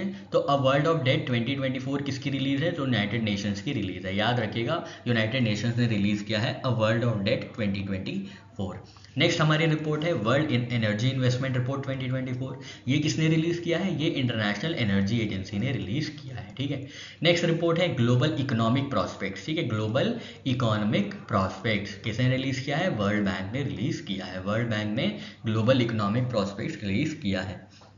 नेक्स्ट जो रिपोर्ट है वो है deep tech startup landscape report, ठीक है। Deep tech startup landscape report, ठीक है। तो जो स्टार्टअप्स डीप टेक में इन्वॉल्व है उनको ये मेजर करती है, उनके मेजर्स को मेजर करती है या वो कितना इंप्रूव किए हैं उनको मेजर करती है, ठीक है। ये किसने रिलीज किया है, ये नैसकॉम जिनोव ने रिलीज किया है मिलके, ठीक है। नैसकॉम जो इंडिया की कंपनी है और जिनोव एक कंपनी है, इन्होंने मिलकर ये रिपोर्ट रिलीज की है, ठीक है। इसमें क्या बोला गया है, इसमें बोला गया है India rank 6th among 9 deep tech ecosystems, ठीक है। तो टॉप 9 डीप टेक इकोसिस्टम्स में इंडिया जो है 6th नंबर पे है, ठीक है। एक हल्का सा याद रखिएगा, ठीक है। Deep tech startup landscape report में इंडिया की रैंक 6th है। नेक्स्ट रिपोर्ट है हमारी press and planet in danger. Press and planet मतलब प्रेस मतलब वो जर्नलिज्म वाला प्रेस, ठीक है। Press and planet in danger, safety of environmental journalist. तो जो इन्वायरमेंटल जर्नलिस्ट हैं, जो इन्वायरमेंटल हज़ार्ड्स के बारे में रिपोर्ट करते हैं, तो उनकी जान को खतरा है या उनका जो प्रोटेक्शन है वो बहुत हाई लेवल पे नहीं हो रही है, जिसकी वजह से वो लोग डेंजर में है, ठीक है। तो press and planet in danger, safety of environmental journalist, trends, challenges and recommendations. तो ये रिपोर्ट रिलीज की है यूनेस्को ने, United Nations educational scientific and cultural organisation ने। नेक्स्ट रिपोर्ट है ग्लोबल इलेक्ट्रिसिटी रिव्यू 2024, ठीक है। इसके हिसाब से क्या हुआ है, इंडिया ने सरपास किया है जापान को to become world's 3rd largest producer of solar power, ठीक है। तो एम्बर एक इंस्टीट्यूशन है, एक ऑर्गेनाइजेशन है जिसने रिपोर्ट रिलीज की थी ग्लोबल इलेक्ट्रिसिटी रिव्यू, जिसमें ये कहा गया है इंडिया जो है जापान को पीछे छोड़ चुका है सोलर एनर्जी पावर प्रोडक्शन में, ठीक है, सोलर पावर प्रोडक्शन में, ठीक है, सोलर एनर्जी पावर प्रोडक्शन में। तो इंडिया ने कितना जनरेट किया है? इंडिया ने 113 टेरावाट आवर की सोलर एनर्जी जनरेट की है, कंपेयर्ड विद जापान जहाँ पे सिर्फ 110 टेरावाट पावर जनरेट हुई है, ठीक है, टेरावाट पर आवर, ठीक है। तो याद रखिएगा, इंडिया ने जापान को सरपास किया है सोलर एनर्जी प्रोडक्शन में। ये किसका कहना है? ये एक रिपोर्ट आई है एम्बर की, ग्लोबल इलेक्ट्रिसिटी रिव्यू, उसमें ये कहना है, ठीक है। जापान ने कितना प्रोड्यूस किया है? 110 टेरावाट पर पावर, और इंडिया ने कितना प्रोड्यूस किया है? 113 टेरावाट पर आवर, ठीक है। नेक्स्ट जो रिपोर्ट है हमारी world wild life crime report 2024 है, ठीक है। ये किसने रिलीज की है? ये United Nations office on drugs and crime ने रिलीज की है, ठीक है। World wild life crime report 2024 United Nations office on drugs and crime ने रिलीज की है, ठीक है। एक बार फिर से रिवाइज कर लेते हैं सारी रिपोर्ट्स ताकि अपना एकदम पक्का हो जाए। तो पहली रिपोर्ट थी हमारी, कौन सी पहली रिपोर्ट थी? अ वर्ल्ड ऑफ डेट की रिपोर्ट। किसने निकाला है? A world of debt report United Nations ने निकाला है। World energy investment report 2024 international energy agency ने निकाला है। ग्लोबल इकोनॉमिक प्रॉस्पेक्ट्स किसने निकाला है? वर्ल्ड बैंक ने निकाला है। फिर है deep tech startup landscape report, किसने निकाला है? नास्कॉप जिनोव ने निकाला है। इन्होंने इंडिया को 6th रैंक किया है among top 9 deep tech ecosystems globally, ठीक है। नेक्स्ट जो हमारी रिपोर्ट है वो है press and planet in danger, safety of environmental journalist, trends, challenges and recommendations. ये किसकी रिपोर्ट है? ये यूनेस्को की रिपोर्ट है, ठीक है। नेक्स्ट जो रिपोर्ट आई है वो एम्बर की तरफ से आई है, ग्लोबल इलेक्ट्रिसिटी रिव्यू, जिसमें ये कहा गया है इंडिया ने सरपास किया है जापान को सोलर पावर प्रोडक्शन के मामले में, ठीक है। सोलर पावर प्रोडक्शन के मामले में इंडिया ने जनरेट किया है 113 वाट पर आवर इलेक्ट्रिसिटी, जबकि जापान ने 110 terawatt per hour solar energy या सोलर इलेक्ट्रिसिटी प्रोड्यूस की है, ठीक है। नेक्स्ट रिपोर्ट है world wild life crime report, तो इसको रिलीज किया है United Nations office on drugs and crime ने। अब हम लोग कुछ रिपोर्ट देख लेते हैं जो इंपॉर्टेंट है। तो सबसे इंपॉर्टेंट रिपोर्ट जो है वो डिजिटल इकोनॉमी रिपोर्ट है, shaping N environmental sustainable and inclusive digital future, ठीक है। तो आपको याद रखना है डिजिटल इकोनॉमी रिपोर्ट कौन रिलीज किया है? तो ये रिपोर्ट है United Nations trade and development की, अंकटाड की रिपोर्ट है डिजिटल इकोनॉमी रिपोर्ट, ठीक है। नेक्स्ट जो रिपोर्ट है हमारी वो ग्लोबल एजुकेशन मॉनिटरिंग रिपोर्ट है। किसकी है ये United Nations educational scientific and cultural organisation UNESCO की रिपोर्ट है, ठीक है। ये यूनेस्को की रिपोर्ट है। थर्ड रिपोर्ट जो आ रही है वो नीति आयोग की तरफ से है। रिपोर्ट का क्या नाम है? तो report release on electronics powering India's participation in global value chains, ठीक है। तो ये रिपोर्ट का नाम है electronics powering India's participation in global value chains.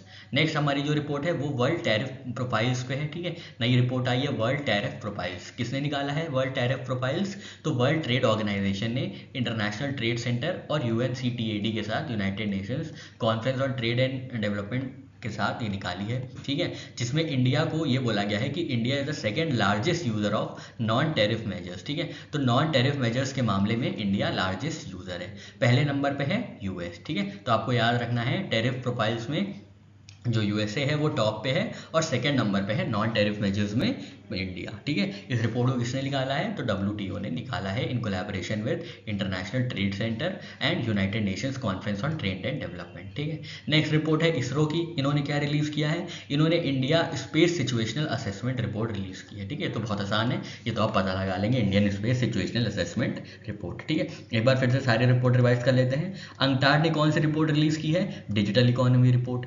Global education monitoring report किसकी है? तो ये यूनेस्को की है। Electronics powering India's participation in global value chains GVC किसकी रिपोर्ट है? तो ये नीति आयोग की रिपोर्ट है।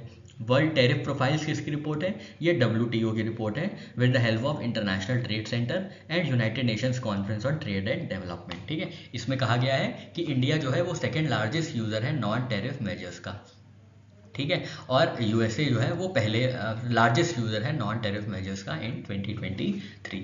India space research organisation ISRO ने रिलीज की है Indian space situational assessment report 2023। Next report के बारे में जो हम बात करेंगे वो है status of leopards in India, ठीक है। तो जो इंडिया में लेपर्ड्स हैं उनकी पॉपुलेशन कितनी है, कितनी चेंज हुई है पिछले 4 सालों में, इन सारी चीज़ों पे हम बात करेंगे, ठीक है। तो रिपोर्ट जो आई है वो है status of leopards in India, ठीक है। ये पिछले 4 सालों में जो इस लेपर्ड्स के नंबर का चेंज हुआ है उनको मॉनिटर करती है, ठीक है। तो पिछले 4 सालों में 8% बढ़ोतरी हुई है लेपर्ड्स की पॉपुलेशन में। लेपर्ड्स की जनसंख्या में 8% की वृद्धि दर्ज की गई है। ठीक है, 2018 में जहाँ पे लेपर्ड्स की संख्या 12,852 थी, वहाँ ही 2022 में ये बढ़ के 13,874 हो गई है। ठीक है, तो 2018 में लेपर्ड्स की जो पॉपुलेशन थी वो 12,852 थी, जो बढ़ के 2022 में 13,874 हो गई है। तो ये ध्यान दीजिएगा। ठीक है, अब यहाँ पे देख लेते हैं कि कौन सबसे ज़्यादा लेपर्ड्स किस स्टेट में पाए जाते हैं। ठीक है, तो सबसे ज़्यादा जो लेपर्ड है वो मध्य प्रदेश में है, 3907। लगभग 4,000 लेपर्ड जो है मध्य प्रदेश में ही पाए जाते हैं। ठीक है, इसके बाद महाराष्ट्र में है और उसके बाद कर्नाटका में है। ठीक है, तो आप ऐसे याद रखिएगा, मध्य प्रदेश से निकले महाराष्ट्र, महाराष्ट्र से जुड़ा हुआ कर्नाटक। ठीक है, मध्य प्रदेश से जुड़ा महाराष्ट्र, महाराष्ट्र से जुड़ा कर्नाटक। तो ऐसे याद रखिएगा कि मध्य प्रदेश में सबसे ज़्यादा लेपर्ड्स हैं, उसके बाद महाराष्ट्र में है 1985, फिर है कर्नाटका में 1879 लेपर्ड। ठीक है, तो यहाँ पे हम लोग ने status of leopards in India की बात की।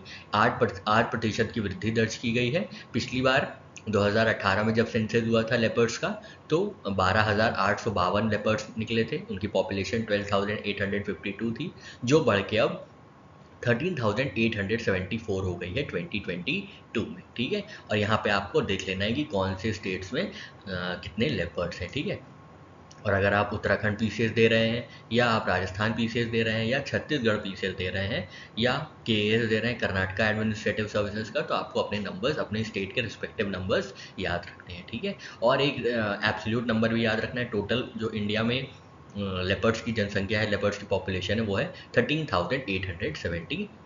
ठीक है, चलिए आगे बढ़ते हैं। नेक्स्ट इंडेक्स जो हम लोग देखेंगे वो है स्टेट एनर्जी एफिशिएंसी इंडेक्स। ठीक है, कौन सा राज्य एनर्जी के मामले में कितना एफिशिएंट है ये मेजर कर रही है स्टेट एनर्जी एफिशिएंट इंडेक्स। ये कब निकाला गया था?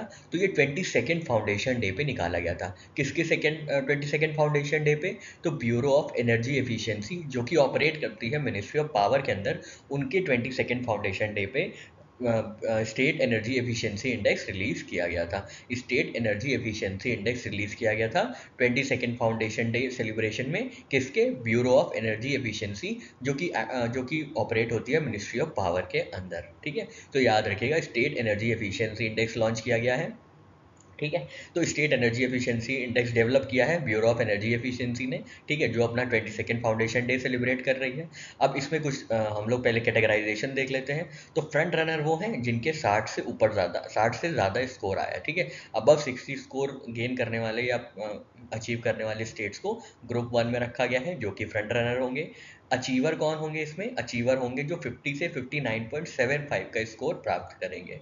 कंटेंडर नेक्स्ट कैटेगरी है, जिसमें 30 से 49 का स्कोर प्राप्त करने वाले जो हैं वो 30 से 49.75 का स्कोर अचीव करने वाले कंटेंडर कहलाएंगे। और एस्पिरेंट जो होंगे वो 30 या 30 से कम नंबर लाएंगे। ठीक है, एस्पिरेंट 30 या 30 से कम नंबर लाएंगे, जो कि ग्रुप 4 में होंगे। ठीक है, तो यहाँ पे आप देखिए कि एनर्जी कंजम्पशन ग्रुप में कौन कौन से स्टेट्स बेहतर परफॉर्म कर रहे हैं। ठीक है, तो सबसे स्टेट जो टॉप परफॉर्मिंग स्टेट्स हैं ग्रुप 1 में, मतलब जो फ्रंट रनर है, यहाँ पे देखिएगा जो फ्रंट रनर है जिनकी 60 से ज़्यादा स्कोर है, वो है कर्नाटका, हरियाणा और महाराष्ट्र। ठीक है, ग्रुप 2 अचीवर कौन है?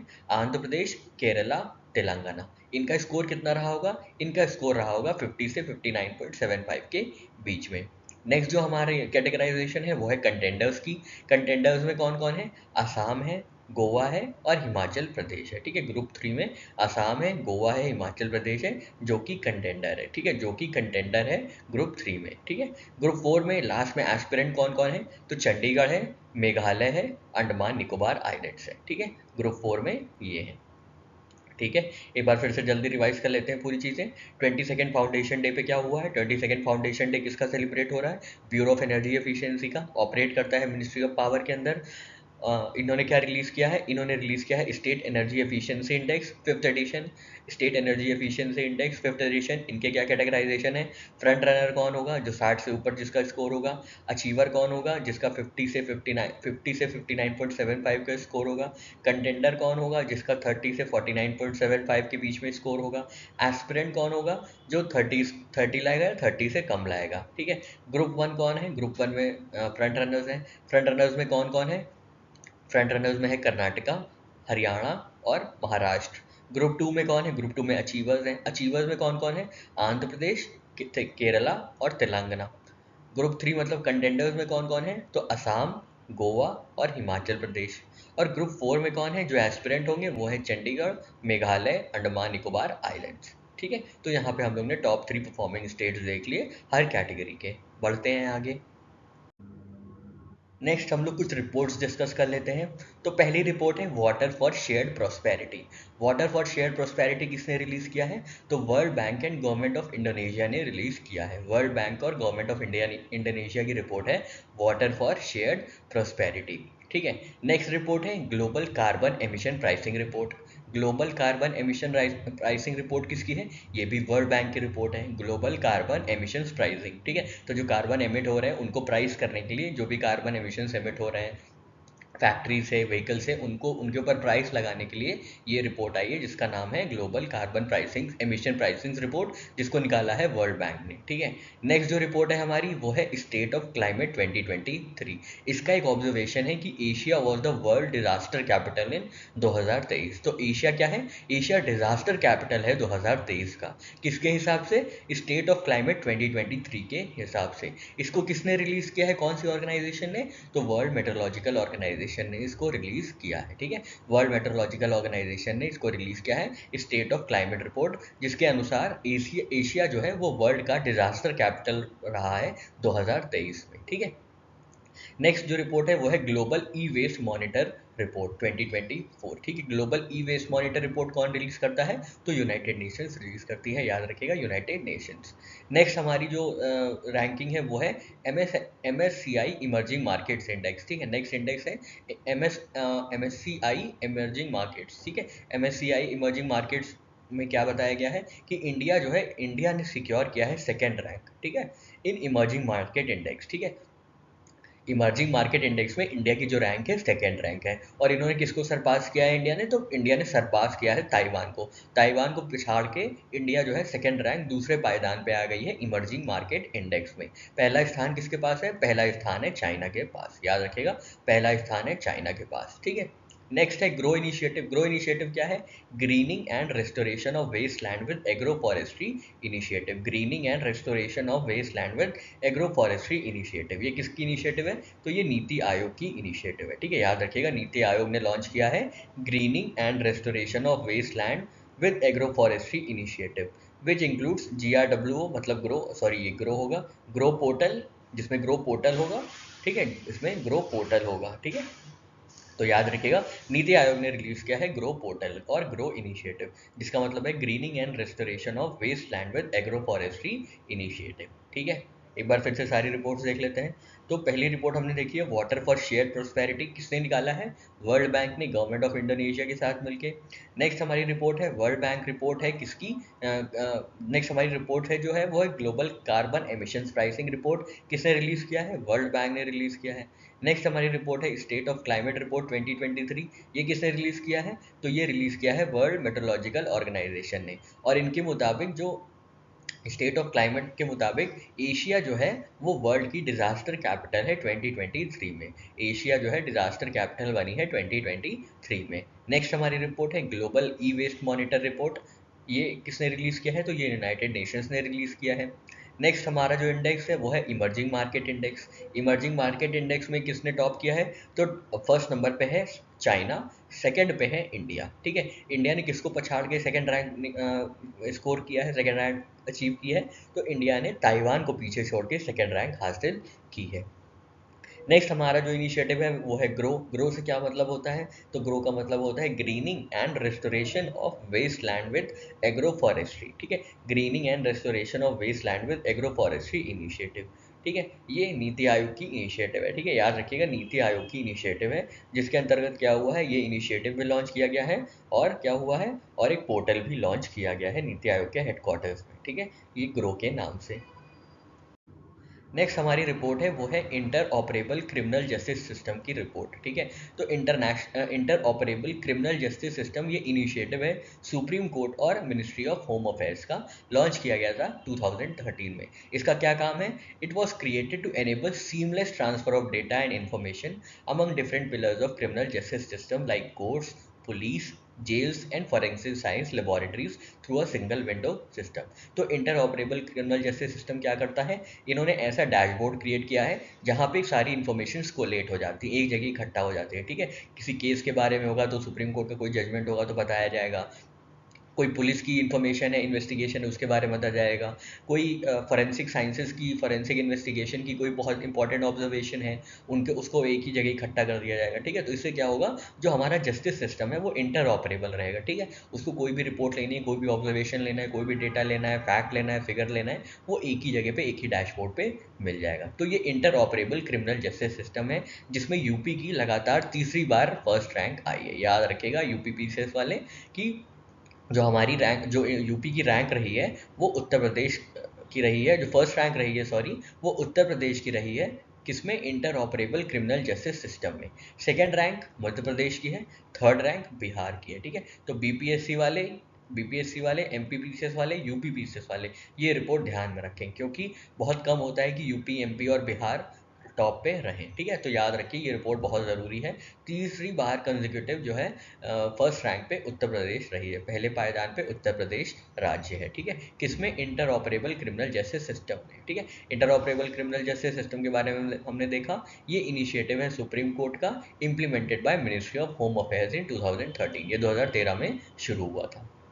नेक्स्ट हमारी रैंकिंग है, नेशनल स्टार्टअप डे पे आई स्टार्टअप रैंकिंग्स की, ठीक है। Fourth edition of states startup ranking 2022, ठीक है। तो ये क्या हुआ है, इसमें क्या हुआ है, इसमें चौथा एडिशन आया है स्टेट्स की स्टार्टअप रैंकिंग 2022 के बारे में, ठीक है। तो एक इसमें कुछ राज्य बड़े हैं, कैटेगरी ए में जो है वो है बड़े राज्य, कैटेगरी बी में जो है वो है छोटे राज्य, ठीक है। तो कैटेगरी ए में पहले देख लेते हैं बेस्ट परफॉर्मर्स कौन कौन से हैं। तो बेस्ट परफॉर्मर्स हैं गुजरात, केरला, कर्नाटका, तमिलनाडु, ठीक है। बेस्ट परफॉर्मेंस कैटेगरी में गुजरात, कर्नाटक, केरला, तमिलनाडु है।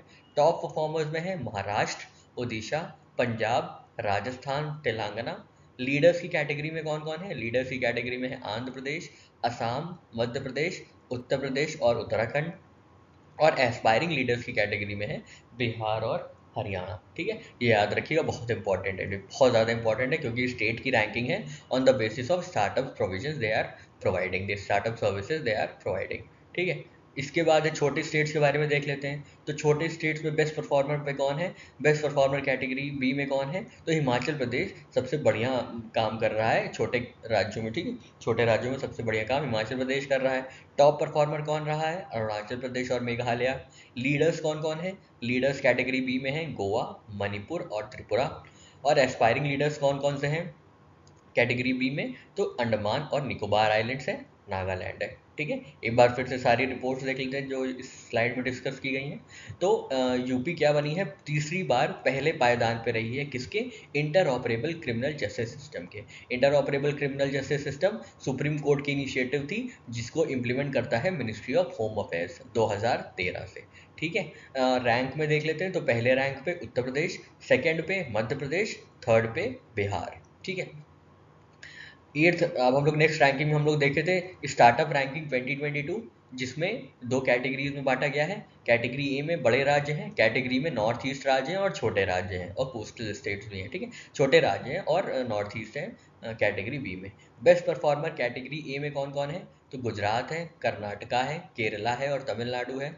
टॉप परफॉर्मर्स में कौन है, महाराष्ट्र, उड़ीसा, पंजाब, राजस्थान, तेलंगाना। लीडर्स कैटेगरी में कौन है, आंध्र प्रदेश, असम, मध्य प्रदेश, उत्तर प्रदेश और उत्तराखंड। अपने अपने स्टेट्स का आप देख लीजिएगा कि कहाँ कहाँ कौन सी कैटेगरी में फॉल कर रहे हैं, ठीक है। एस्पायरिंग लीडर्स में कौन है, एस्पायरिंग लीडर्स में है बिहार और Haryana. Emerging ecosystems category A में है छत्तीसगढ़, दिल्ली, जम्मू और कश्मीर, ठीक है। नेक्स्ट हम लोग छोटे स्टेट्स में देखे थे, बेस्ट परफॉर्मर कैटेगरी बी में कौन है, हिमाचल प्रदेश है। टॉप परफॉर्मर कैटेगरी बी में कौन है, अरुणाचल प्रदेश और मेघालय है। लीडर्स में कौन कौन है, गोवा है, मणिपुर है, त्रिपुरा है। एस्पायरिंग लीडर्स में कौन है, अंडमान एंड निकोबार आइलैंड्स है और नागालैंड है। नेक्स्ट रिपोर्ट जो हम लोग डिस्कस करेंगे वो है सीबीआरई इंडिया रिसर्च की MSME report unleashing the engines of economic prosperity, ठीक है। तो एमएसएमई पे एक रिपोर्ट निकाली गई थी कि कौन सी एमएसएमई कितनी एसएमई सबसे ज़्यादा राज्यों में रजिस्टर्ड है। तो इस पे एक डेटा निकाला गया था, एक रैंकिंग निकाली गई थी, जिसका जिसका टाइटल था MSMEs unleashing the engines of economic prosperity, ठीक है। सीबीआरई इंडिया रिसर्च द्वारा। इसमें 5 जो टॉप स्टेट्स हैं हम लोग उनके बारे में देख लेते हैं। तो सबसे ज़्यादा जो एमएसएमईज रजिस्टर्ड हैं वो महाराष्ट्र में है, लगभग 38 लाख एमएसएमई रजिस्टर्ड है महाराष्ट्र में, जो कि होता है इनका शेयर 17%। इसके बाद है तमिलनाडु, जहाँ पे 22 लाख एमएसएमईज रजिस्टर्ड है और ये 10% होता है टोटल का। उत्तर प्रदेश तीसरे स्थान पे है, जहाँ पे 20 लाख एमएसएमईज रजिस्टर्ड है। एमएसएमईज जानते हैं ना आप लोग, micro small and medium enterprises, ठीक है। इसका क्लासिफिकेशन देख लीजिएगा, कौन सी माइक्रो है, कौन सी स्मॉल है और कौन सी मीडियम है। डीपीआईआईटी की साइट पे है ये, ठीक है। उत्तर प्रदेश 9% के साथ 20 लाख रजिस्टर्ड एमएसएमईज को होल्ड करता है। फोर्थ पे है राजस्थान, जो कि 16 लाख यहाँ पे रजिस्टर्ड एमएसएमईज हैं और इनका शेयर है 7%। फिफ्थ पे है गुजरात, और फिफ्थ पे है जिन्होंने 15 लाख एमएसएमईज को रजिस्टर किया है विद 7% ऑफ शेयर, ठीक है। तो याद रखिएगा, सबसे ज़्यादा एमएसएमईज कहाँ है, महाराष्ट्र में है। दूसरे नंबर पे तमिलनाडु है, तीसरे नंबर पे उत्तर प्रदेश है, चौथे पे राजस्थान है और पांचवे पे गुजरात है, ठीक है। नेक्स्ट हम लोग करप्शन परसेप्शन इंडेक्स देखेंगे। करप्शन परसेप्शन इंडेक्स निकालता है ट्रांसपेरेंसी इंटरनेशनल, ठीक है। इंडिया की रैंक है 93rd, पहले नंबर पे है डेनमार्क, ठीक है। और इंडिया के साथ 93rd नंबर पे और कौन कौन है, तो इंडिया के साथ है कजाकिस्तान, लिसोथो और मालदीव, ठीक है। तो जितना इन कंट्रीज में करप्शन है उतना ही करप्शन इंडिया में भी है, ठीक है। लास्ट में कौन सी कंट्री है, तो 180th कंट्री पे है सोमालिया। यहाँ पे सबसे ज़्यादा हाईएस्ट करप्शन है, डेनमार्क में लीस्ट करप्शन है, ठीक है। डेनमार्क का स्कोर 90 है, इंडिया का स्कोर 39 है, ठीक है। 39 स्कोर है, इसी का उल्टा 93 रैंक है, ठीक है। याद रखिएगा, एक चीज़ याद रख लिया तो उसका उल्टा स्कोर हो जाएगा, स्कोर का उल्टा रैंक, रैंक का उल्टा स्कोर, ठीक है। नेक्स्ट हमारी रैंकिंग है वो है वर्ल्ड कोऑपरेटिव मॉनिटर रिपोर्ट, ठीक है। जो कोऑपरेटिव दुनिया की कोऑपरेटिव्स हैं उनको मॉनिटर करता है। कौन ये रिपोर्ट निकाला है, तो ये निकाला है इंटरनेशनल कोऑपरेटिव अलायंस ने, ठीक है। इंटरनेशनल कोऑपरेटिव अलायंस ने निकाला है वर्ल्ड कोऑपरेटिव मॉनिटर रिपोर्ट, ठीक है। तो इनके हिसाब से top 3 cooperatives by turnover per GDP per capita, ठीक है। तो जो टॉप 3 कोऑपरेटिव्स हैं by turnover by GDP per capita, वो हैं, सबसे पहले पे है इफ्को, दूसरे नंबर पे है अमूल, तीसरे नंबर पे कोई फ्रांस की है, ठीक है। तो आप ये याद रखिएगा, जो पहले नंबर पे है cooperative by turnover GDP per capita, वो है इफ्को, और दूसरे नंबर पे है अमूल। बहुत इंपॉर्टेंट है क्योंकि टॉप 2 जो प्लेसेस हैं वो इंडिया की एंटिटीज़ की हैं, इंडिया के कोऑपरेटिव्स की हैं, ठीक है। एक इफ्को है, दूसरे नंबर पे अमूल है, पहले नंबर पे इफ्को है, दूसरे नंबर पे अमूल है, ठीक है। इसको किसने निकाला था, इसको इंटरनेशनल कोऑपरेटिव अलायंस ने रिलीज किया है, ठीक है। एक बार फिर से सारी रिपोर्ट्स रिवाइज कर लेते हैं जल्दी से। तो एमएसएमईज की एक रिपोर्ट तैयार की गई थी बाय सीबीआरई इंडिया रिसर्च। पहले नंबर पे कौन है, महाराष्ट्र, 38 लाख एमएसएमईज रजिस्टर्ड है, शेयर है इनका 17%। तमिलनाडु सेकेंड नंबर पे है और 22 लाख रजिस्टर्ड एसएमईज हैं, इनका शेयर है 10%। थर्ड नंबर पे है यूपी, जहाँ पे 20 लाख एमएसएमईज रजिस्टर्ड है, 9% शेयर के साथ। फोर्थ पे है राजस्थान, 16 लाख एमएसएमईज के साथ, 7%।